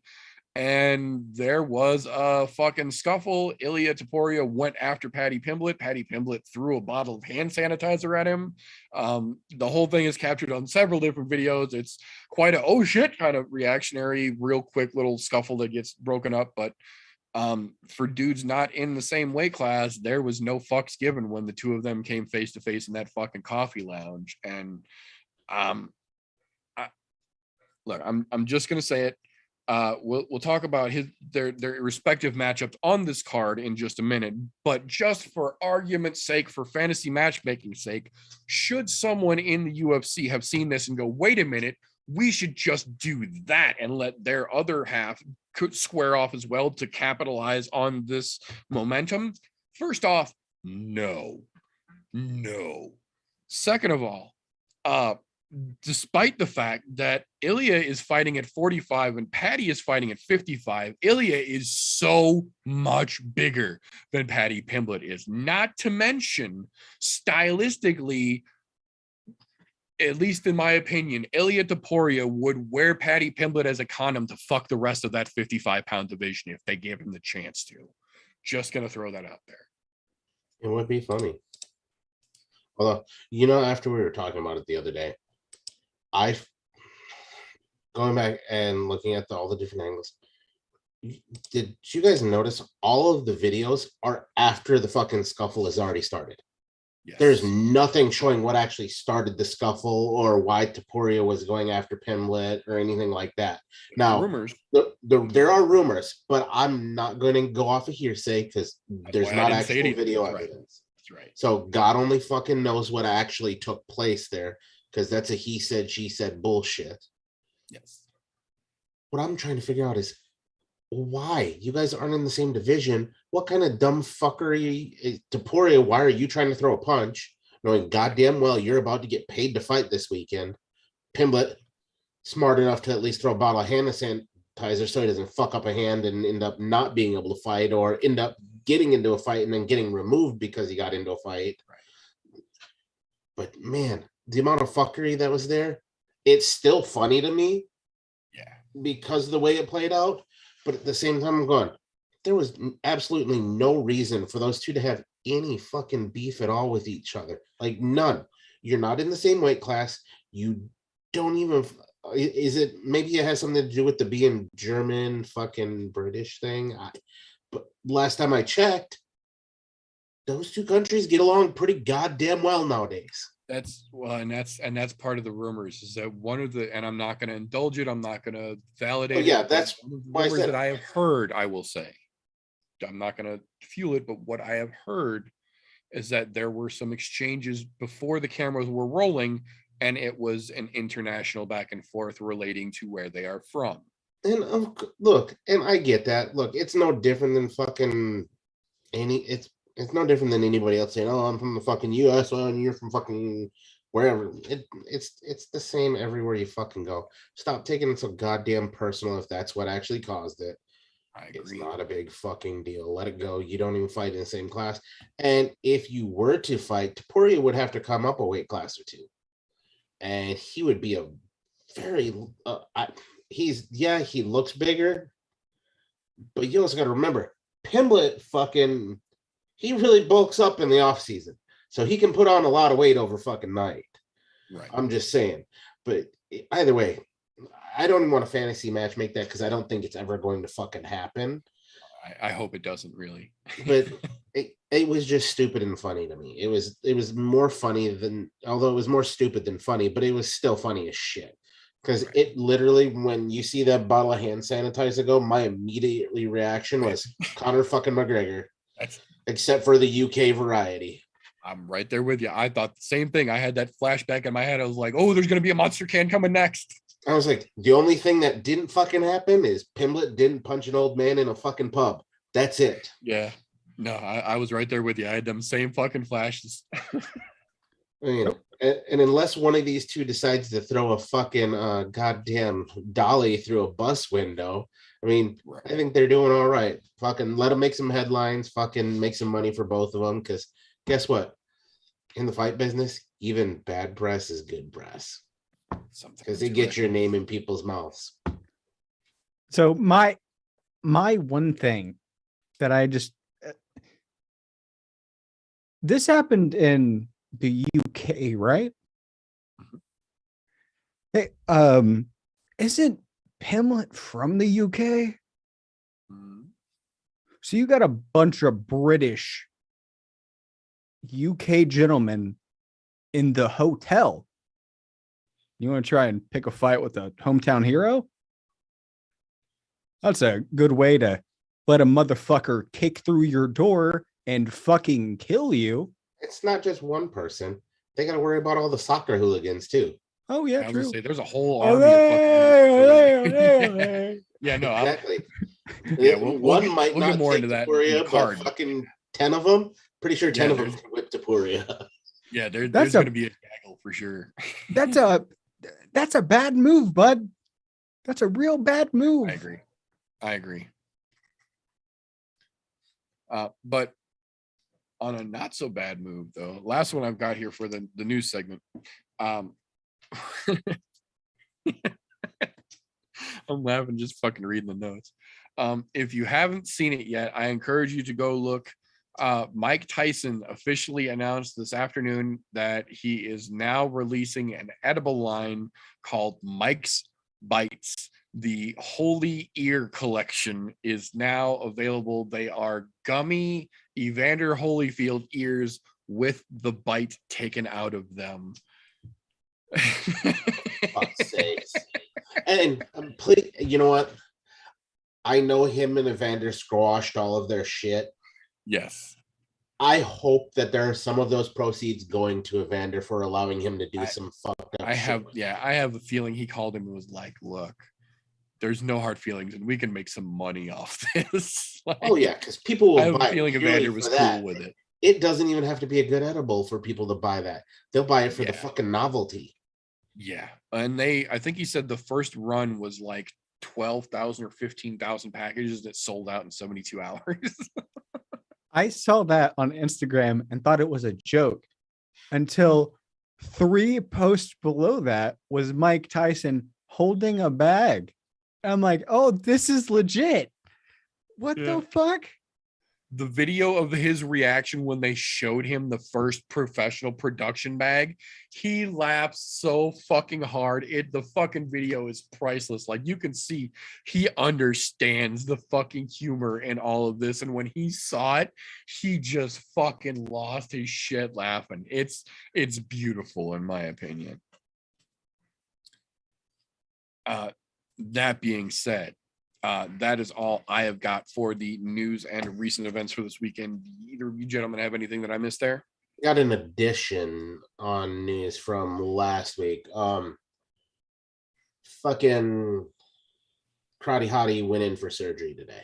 So whatever she had going on, it didn't say what type of surgery, just that she had a post showing she was in surgery today. So whatever the fuck it is, she's getting it fixed. So we will eventually see her back whenever, sometime down the line. Nice. Well, we definitely, as a show, will wish her a speedy recovery. Want to see her back at it, because I don't know if I'm pretty sure at this point they're going to find somebody else to fight Hebus, so Hebus isn't waiting around for another 6 months. But No. at some point, I would still very much like to see her and Watterson go at it, assuming the Karate Hottie recovers from the surgery and is ready to get back after it. Hell yeah. I think that's a great fucking fight. And to be honest, it needs to happen. I agree. So, is your shit good enough? Are you? Yeah, I'm on my laptop, so I'm good. You good? All Yeah. right. So, in that case, again, before we jump into this, I will take just a moment here to say we do have a group now over on tapology.com. The group is called I'm No Bookie, and the My Group picks on the bottom right-hand side. Come look for us, apply. I will approve you fairly quickly. You are free to join. It is open to the public. We are just doing this for fun, but it is basically doing all the stat work that we have been for the last few years trying to find someone to do for the show. Tapology will do it all for us. So I have got my picks and Golf Tee's picks here for this week, since somebody didn't make their account yet. For those of you interested, I will throw it up here real quick. Those are my picks for this weekend. There are Golf Tee's picks for this weekend, very similar. That being said, this is the point where those of you listening will unfortunately miss out on that sweet GIF that comes up across the screen to let all of the people watching live on YouTube know that we've just entered the pit. This is the portion of the show where we take a nice little friendly competitive atmosphere and mix it in, and we go a little bit head to head with our upcoming weekend of fights, making it a little bit of a back and forth, a little competitive edge on the fun side though. So that being said, this episode, we will be talking about this weekend's upcoming UFC Fight Night London, Volkov versus Aspinall, taking place from the London O2 Arena, stupid fucking early, starting at 12:30, noon and a half Central Saturday. Oof. That being said, despite it being crazy early, there are still several great fights on this card, even after having lost one or two here now. So this being an episode of the pit, as it were, we like to start out with a fairly routine set of questions, as it were. Round one usually being our co-main event, cutting right to it here. Arnold Allen versus Dan Hooker. Dan Hooker coming back down to 145, and Arnold Allen trying to take advantage of that hometown arena to get behind him and shut Hooker's ambitions back down in the featherweight division. So, gentlemen, round one, with that co-main event being as important as it is, how does this one play out? Being the returning champion here, give me just a second here. There we go. Being the returning champion, as it were, Golf Tee, we will have you kick this off for us. So, Arnold Allen versus Dan Hooker, sir. How do you think this one's going to go? You guys saw my picks earlier, so I'll put it right out there. I think Dan Hooker is going to get it done via decision, and not because Arnold Allen is not fucking capable, and he's got the hometown crowd behind him, but Hooker has progressively gotten better as of lately. Where, don't get me wrong, Arnold Allen, he's kind of stayed the same. Don't get me wrong, his level of competition has gone up, but he's very much looked similar throughout his fights coming up here. So I think it is time for Hooker to come in and ruin the hometown favorite here. And I say favorite loosely because if I'm not mistaken, he's not actually the favorite in this fight, but it's, to be honest, it's not going to be a good look for Allen there. I think it's a coin flip, to be quite honest, but with the hometown crowd behind him, they'll probably give him the favorite going into the fight, but Hooker's tough. I agree. That's a tough outing for damn sure. So that brings us back over to you, Mr. Returning New Guy. Co-main event this weekend, Arnold Allen, the hometown boy, welcoming Dan Hooker back to featherweight. How do you think it shakes loose? I am in full agreement with TJ. I do think Hooker does take this fight, and I would have to agree. I think if it doesn't go to decision, it's going to be a late third, early third, or like mid to late third victory for Hooker, mostly because he is, as TJ said, he continues to fucking just change shit up, train different things, do different things. He is continuing week after week, month after month. He is evolving and evolving and evolving and evolving. And I have a feeling with listening to Allen's pressers that he's done for the last 2 fucking weeks. He wants to outclass everybody. Whenever I hear those words, I want to outclass everybody, you're not paying attention to a very dangerous, deadly fighter all the way fucking around. You're not paying attention to the threat that Hooker is bringing back into the fucking division. And that just spells bad news for Allen, because he's not paying attention to what the fuck he's about to have to get through come Saturday. I agree. I do absolutely feel like Arnold Allen is kind of overlooking this as well. I think you're right on the nail there. Both make valid points. I'm giving this one to the kid though. I think it is more. I agree. Dan Hooker is outclassing a little bit here, but I think a lot of it is definitely going to weigh on the fact that Arnold Allen sure as fuck seems to be overlooking Dan Hooker completely. And like we talked about in that Pereira fight, that don't generally end too fucking well for you. So round 1, point goes to the kid. So with that being said, around here, we generally like to keep that theme when we run for our round 2. We're going to step over to the main event, the meat and potatoes of the card. Alexander Volkov versus Tom Aspinall. Big boys leading the dance. Big implications for the division going forward. Number 6 versus number 11. Could be a shakeup, could be a big shakeup at that. RJ, how do you think our main event plays out?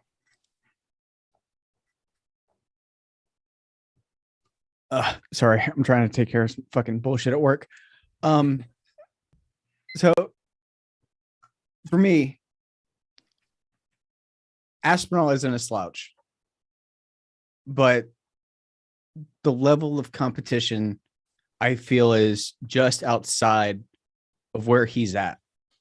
Volkov has gone through a lot of very, very respectable, high level practitioners in the division. He's gone through a lot of them. He's won some, he's lost some. Aspinall, he's good. He looks fucking good. He's so far undefeated since his debut in the UFC. He looks damn good. But the strength of schedule and just the levels in their ability and fight IQ, I just cannot give it to Aspinall. He's a tough son bitch. So I'm going to say it's going to be a late victory for Volkov. Interesting indeed. I can see it. We've seen that Volkov has got that fucking wearing power, so that's definitely a possibility. I agree. Golf tee main event, the Rusky versus the Englishman in London. How do you think this one shakes loose? All right.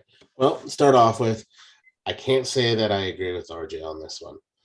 Don't get me wrong. His strength of schedule is not bad for Volkov. But most of the guys where you look at strength of schedule with him, the guys that he's beating were on their way out the door.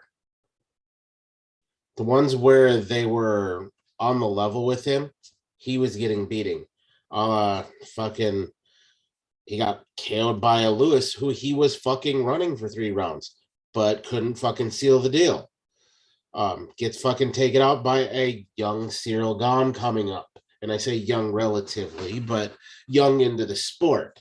Right. And fucking, he gets his last win over Marcin Tybura, which, to be honest, Tybura is not top class in this division, in my opinion. Across the way here, got Aspinall, who's fucking just increasingly getting better. Not to mention, last I heard, he's fucking in the gypsy camp over there. So his hands that are already good have gotten much better. And Volkov, your hands are not going to keep up with those kind of hands. I'm just saying. I think he knocks him out in the first round. I think this is fucking Aspinall coming in like Aspinall does, finish it in the first round and walking off, fucking chugging beers and having fun with his mates there in the UK. Because, man, this is going to be the one fight on the card I can guarantee the hometown fucking hero wins. But for those of you who are watching this on the YouTubes, you will see here as Golf T finished his round out there, I flashed on the screen both my and Golf T's picks for this card. Golf T has got it by KO for Aspinall round 1. I've got it by KO for Aspinall in round 2. I am inclined to agree with Golf T here. We are giving TJ the points for round 2. I'm not overlooking Volkov by any stretch of the imagination. I agree. He has got a hell of a fucking resume, and we have seen that he is a very capable and fairly well-rounded fighter. But I feel just all the factors that are adding up right now, the fact that they're at home, the fact that he's been working with the Furies, everything combined, it's too much in the favor of Aspinall, in my opinion, and I think he gets it done.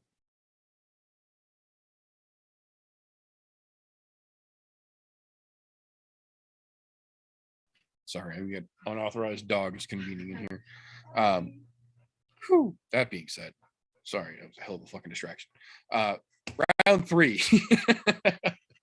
Round 3 around here, we like to take things to a little bit of a different perspective here. We know that there are a lot of potentially great fights on this card, but there's only so much time that the mainstream UFC press will cover in fight week coming up. So I ask you, gentlemen, coming into this crazy London card, in your opinion, what is the dark horse fight of the weekend? The one that's going to be spectacular and just is not getting the press coverage that it deserves. We're going to give you a minute to tell us about it right here. Golf T, you get first round, sir. What's your dark horse of the weekend? You're muted. Fucking mute button first. That's where I'm going. That's first thing I'm going to. No, I'm going to the fucking prelims, because why are people not talking about this fight, and why is it on the fucking prelims? The Bear Jew and Nikita Krylov. How the fuck is this on the prelims? This has fucking excitement written all over it. And to be honest, I'm going against the grain on that one, and I'm picking the Bear Jew. Don't get me wrong. Everybody else thinks Nikita Krylov is going to be able to get him. And the Bear Jew's dude, he's a different breed lately. He's gotten way better. I'm telling you, this could be dark horse fight of the night. And what's funny is they're both fucking ranked, but yet they're on the early fucking prelims. Or on the prelims. Basically the early prelims in this case. But whatever. Why? Don't get me wrong. I don't mind watching these guys fight at 1 o'clock in the afternoon. Gives me a reason to start doing shots at 1. I'm just saying. Right.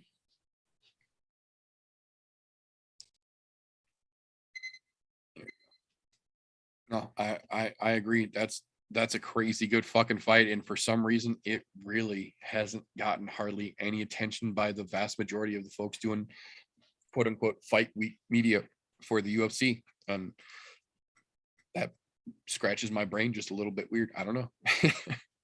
So that being said, RJ, out of this crazy card we've got to look forward to, what to you stands out as the dark horse fight of the weekend? I am in full fucking agreement because that is not getting any fucking press that it deserves. Like, Krylov has lost, but fought and looked pretty good fucking losing against the former and now current champion in the division. And he went all 5 rounds with Glover Teixeira. You're not giving him any kind of respect, giving him a little bit of camera time, and you have a fucking monster that is the Bear Jew. You're not giving any one of those guys like a fucking second of spotlight and press anywhere. Those guys are those 2 men are fucking spectacular. Craig is most likely going to be a face of the division here in the upcoming years, like 1-2 years. That man has the potential, if he continues, to be the face of the fucking division, but you're not giving them any kind of fucking press. I do agree. I do agree with both of you here. That is absolutely a great dark horse fight of the evening. I will say, just for argument's sake, I will throw my honorable mention out there personally. I don't understand why this fight is getting basically zero press. Muhammad Mokaev versus Cody Durden, the literal fight that is opening the card. I think maybe it's just recency bias that this has kind of fell out of favor. But for those of you who don't remember, Cody Durden was the fighter who won his fight and then used his post-fight interview to make some very xenophobic and hateful bullshit comments on his little turn that were directly impacted by Muhammad Mokaev and his relation to said comments, because I'm not going to repeat the shit that he said. Muhammad Mokaev literally called him out and got his UFC contract on that call out to fight Cody Durden to shut this loudmouth bigot the fuck up. And I am so fucking excited to see it actually play out, because Mokaev has been taunting him on Twitter all fucking week. Are you still alive, little coward? Are you actually coming to London? Are you going to run away from me? Will you actually man up?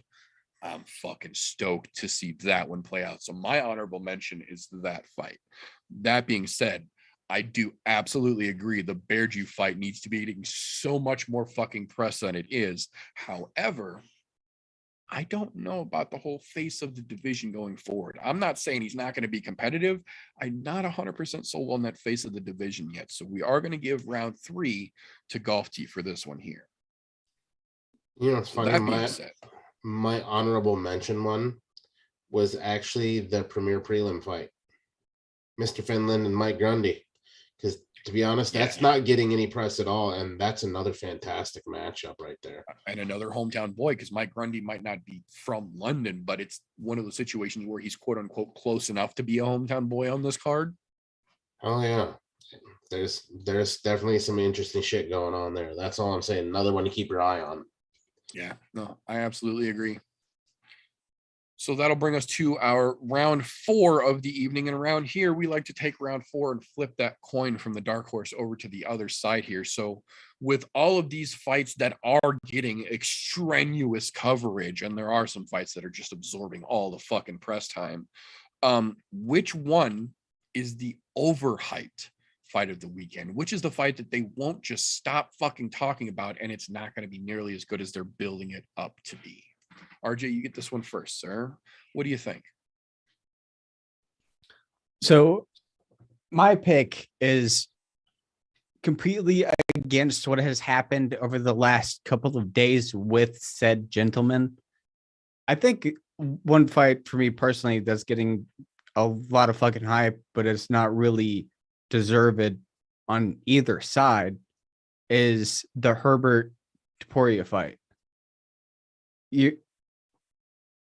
Okay, Topuria is undefeated so far in the UFC, hasn't fought a big name coming down or a big name coming up, really.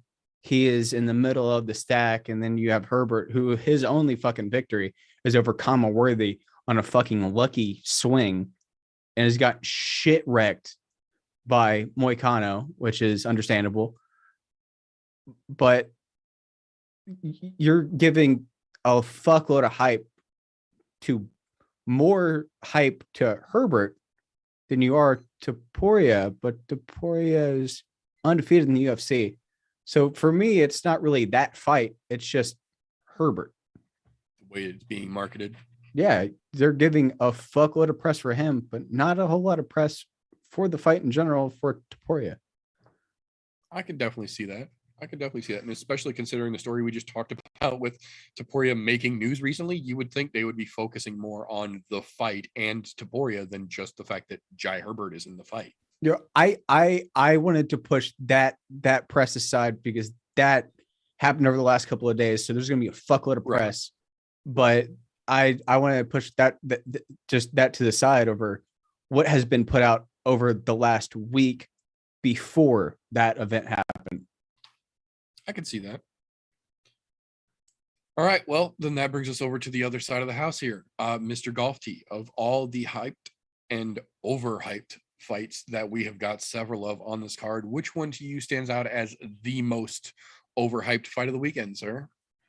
Outside of that Topuria fight, it's still going to fall into the same press bracket. The fucking Paddy Pimblett and fight. And it's not because of Vargas. They're hyping the shit out of Paddy Pimblett. And I get it. That dude is the epitome of a hometown boy. Fucking, they love him there. And rightfully so. Former champion in their European fucking, what is that, fucking Cage Warriors. Warrior, yep. So, I mean, the dude has a legitimate following there. But to be honest, he keeps his chin high. But then on the other side of that, Southers apparently don't get knocked out. So I'm just saying, I think they've overhyped the shit out of him and overhyped the shit out of this fight in particular. And what's funny is all of the press that's going towards this fight, nobody's talking to Vargas. They're all talking to Pimblett. And I get it. You're in the UK, but still, you should be talking to his opponent as well if you're going to hype the fight. And it's way past over fucking hyped at this point. Yeah, no, I absolutely agree with that one 100%. The Paddy Pimblett fight is absolutely completely getting one-sided pushed as well. I think at least in the Paddy Pimblett fight's sake, I can understand more because he is that hometown boy. This is a tough call. I agree with both of them here. But I think in this situation, because Paddy Pimblett still has that hometown factor weighing in for him, I agree with RJ a little bit more here, and that's Topuria versus the Jai Herbert. And Jai Herbert, to be fair, is no slouch. It's not like he's a fucking complete soup can. He trains with some fucking killers. He should have the flashes of prospect, or flashes of potential, I should say, that we've seen be able to mature into something, bring some fruition of those glimpses that we saw based on who he trains with and what we've seen him be capable of, at least in a moment. But nobody's talking about that fight. They're only talking about Jai Herbert. And I think that's going to be a lot more competitive than most people give it credit for. So round 4, we are giving points to RJ. And for those of you that can do the maths, that means we are all tied up and we go to the sudden death round. Round 5, winner takes all. Round 5 around here, we like to take things and separate a little bit from the card, a little bit outside the box, as it were. And this is going to be no exception to that. We as a commission did agree that one individual will not be talked about on this show, and I reserve that right. We will not talk about that said individual unless it's something negative that we can giggle about, rather, because fuck him. However,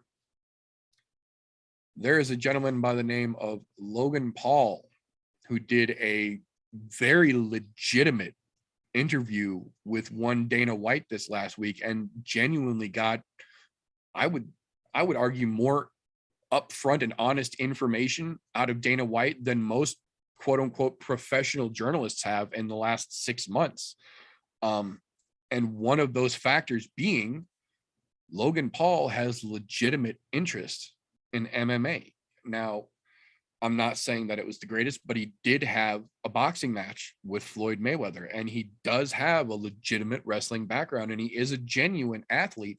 And I think given his propensity for sports and athletics, if he is genuinely serious, this could make for a very interesting, not as high profile as a lot of people are going to make it, but a very interesting addition to the UFC roster if they give him, say, a contender series opportunity, or bring him on a Dana White looking for a fight in a middle of nowhere card somewhere, something that's not going to get publicity for his name, but make him earn it for his ability.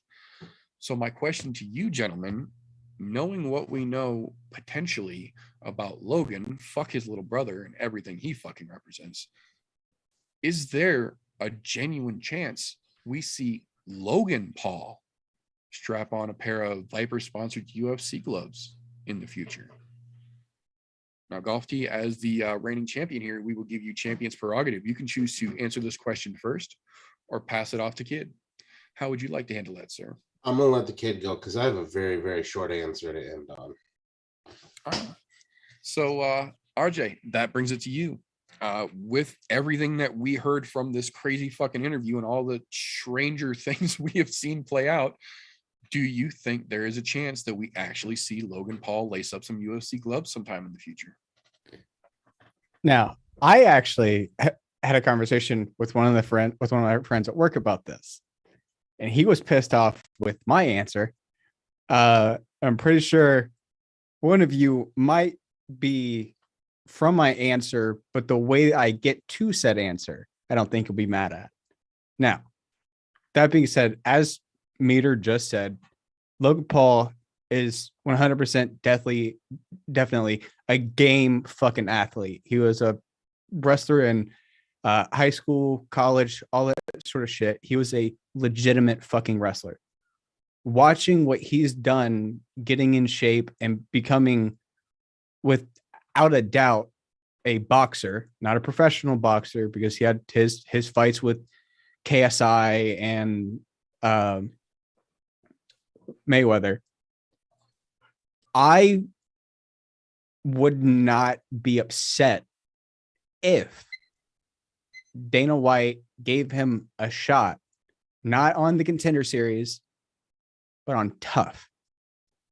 If they went the route of putting him in the Ultimate Fighter and him showing he has what it takes of progression, listening to his coaches, and evolving his ground game and his stand-up game further and further and further, like he has done, because that man definitely is very fucking talented when it comes to using his body to make fucking money. I would not be upset in being okay with the UFC doing that. If they do that, I'm okay with it. And I think that would be more likely the chance than him getting in the UFC any other fucking route. Because that's a big ass name. That's a really dumb way of going the Contender Series or looking for a fight. That's not there, because looking for a fight, hey, here's $100,000. Let me punch you once and act like you get knocked out. Because I mean, I wouldn't put it behind somebody that has a fuckload of money and a fuckload of a following on social media. Yeah. But I would say yes, purely because of the chance that the UFC and Dana goes the tough route. Interesting. I could definitely see that. And I will say if that's how they chose to do it, that might be one of the more fair ways they could do it, because when you're in that tough house, you don't get your cell phone, you don't get the internet, you have no connection to the outside world for what is it, 9 weeks or something like that. Like you spend a couple months with no connection whatsoever to the outside world other than when they let you make your fucking FaceTime phone call home if you last that long. So seeing him isolated like that and forced to prove himself, I agree. I think that could be very interesting. That being said, golf tee, not the douchebag, but the older of the brothers, Logan Paul, has expressed interest, and Dana White has said, so do you think there is any possibility we actually see Logan Paul lace them gloves up and fight for the UFC? You know, I was gonna make this a really short one, but RJ did say something in there that makes me go, and I say lightly. I can see them bringing him on the Ultimate Fighter because that would be kind of Kimbo Slice-esque. Because a name that everybody fucking knows, it's gonna sell it. And, okay, sure. Will he ever get into the UFC? No, absolutely fucking not. You're not going to get him on the Contender Series. You're not going to get him on looking for a fight, because even if it's in the middle of nowhere with no press or anything, it's going to get pressed because of who it is. So it would be a circus anyways. But I think the UFC has learned their lesson, I think, from bringing on guys who say, yeah, we want to fight, but we're not really fully trained for this. And they end up being shit shows. Absolute shit shows. Just to name two, the James Toney fucking and goddamn Randy Couture fight way back in the day. Then you bring in CM Punk. Love him as a wrestler. Great personality for that. Not a fucking fighter. They end up being flops. So the short answer of this is fucking no. But unfortunately, because of you bringing up that fucking tough house bullshit, I have to extend it a little bit because, you know, I respect where your idea was there, but all that would do is just sell the show. But there's not a chance in hell that he actually fights in the UFC under contract. I gotta say, I agree. I don't think, and it honestly, we really don't know enough right now to say he's not capable of hanging with some of the low and unranked soup cans in the UFC. We have seen some legitimate fucking cans catch UFC contracts, so we don't know that he's not capable. But I agree. I don't think he actually gets himself a UFC contract. But I gotta say, making him go the tough house route, that would be a fucking guaranteed way to get millions of people watching Ultimate Fighter again. And I don't think, again, we don't know for sure. There's always a possibility, but based on what we've seen, I don't think he would be able to survive a tough house and make his way all the way through it, winning every fight, staying on weight, not connecting to the rest of the world and using his social media that whole fucking time and surviving and winning his way out. But I think that would be the most winning thing that both parties could do to actually make some sort of a thing happen. So we have got to give points for round 5 on that note to RJ here. So we officially have an upset with that great tough house fucking call out. The deciding factor brings in our new champion, RJ. Congratulations on the win, sir. Thank you. I was discussing this yesterday with one of my friends at work, and I said what I just said. He goes, "You're fucking stupid." I was like, "Dude, it's a business. The UFC is a business. That's somebody that would sell tickets regardless on where he is on a card, but make him prove himself with legitimate, tried, true, tested athletes. That'd be the way to do it, because then you can't call fucking shenanigans on him fucking winning a couple fights on looking for a fight or shit like that, or somebody being starstruck, being like, I'm about to fight fucking Logan Paul and the Contender Series. Tough House doesn't give a fuck who you are before you get in there. When you step in that cage in the Tough House, you're still getting your ass with like anybody else. Yeah, because you're fucking, that's your fucking bread and butter. You're killing like 3 months of your life just to try and get an opportunity to get a fucking contract, and that's just not even guaranteed. So it doesn't fucking matter. Yep. No, I agree. I think that would be damn interesting to see how that one shakes out. That being said, though, that is all we have got for this particular episode. So for those of you who are watching us live here on the YouTubes on Thursday night on I'm No Joe channel, we appreciate you. For those of you who are catching this on the anchor.fm/I'm No Joe all audio format the week after the fact through any podcast consumption platform of choice, we appreciate you just the same. If you want to get in contact with any of us from the show here, the show itself is on basically all social media platforms. We also have a Discord server where we hang out during fights sometimes and kick off some shenanigans. Also, news that doesn't make it onto the show generally gets posted there as well. We also have a Reddit sub community as well. Feel free to drop over there, drop a meme or something to hang out. We are now also, for the millionth time, I'm going to repeat this again. Tapology.com allows you to make a free account where you can pick fights, make your predictions known. We have got a group here for the I'm No Joe podcast. It is called I'm No Bookie.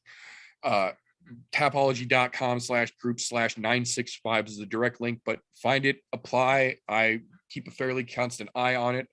We are running some tests on the events right now to see if we can get an actual little fantasy MMA league going in there, all just for fun, of course. But come on in, join us, hang out in the Discord server, hang out on the show in the chat. We appreciate you guys just the same.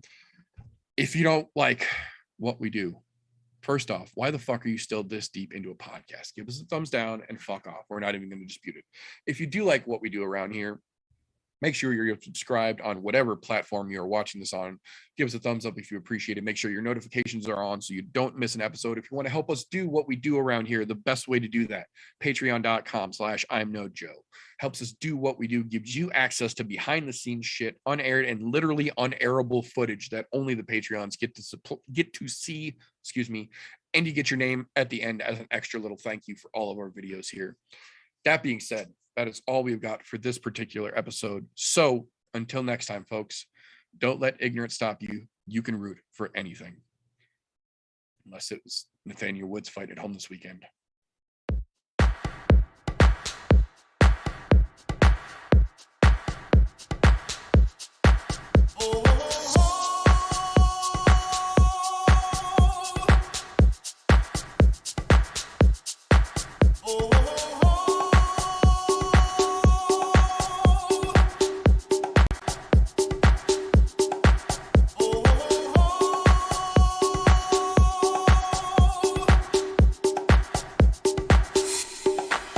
Everybody was kung fu fighting. Those kids were fast as lightning. In fact, it was a little bit frightening. How do I say goodbye to what we had? The good times.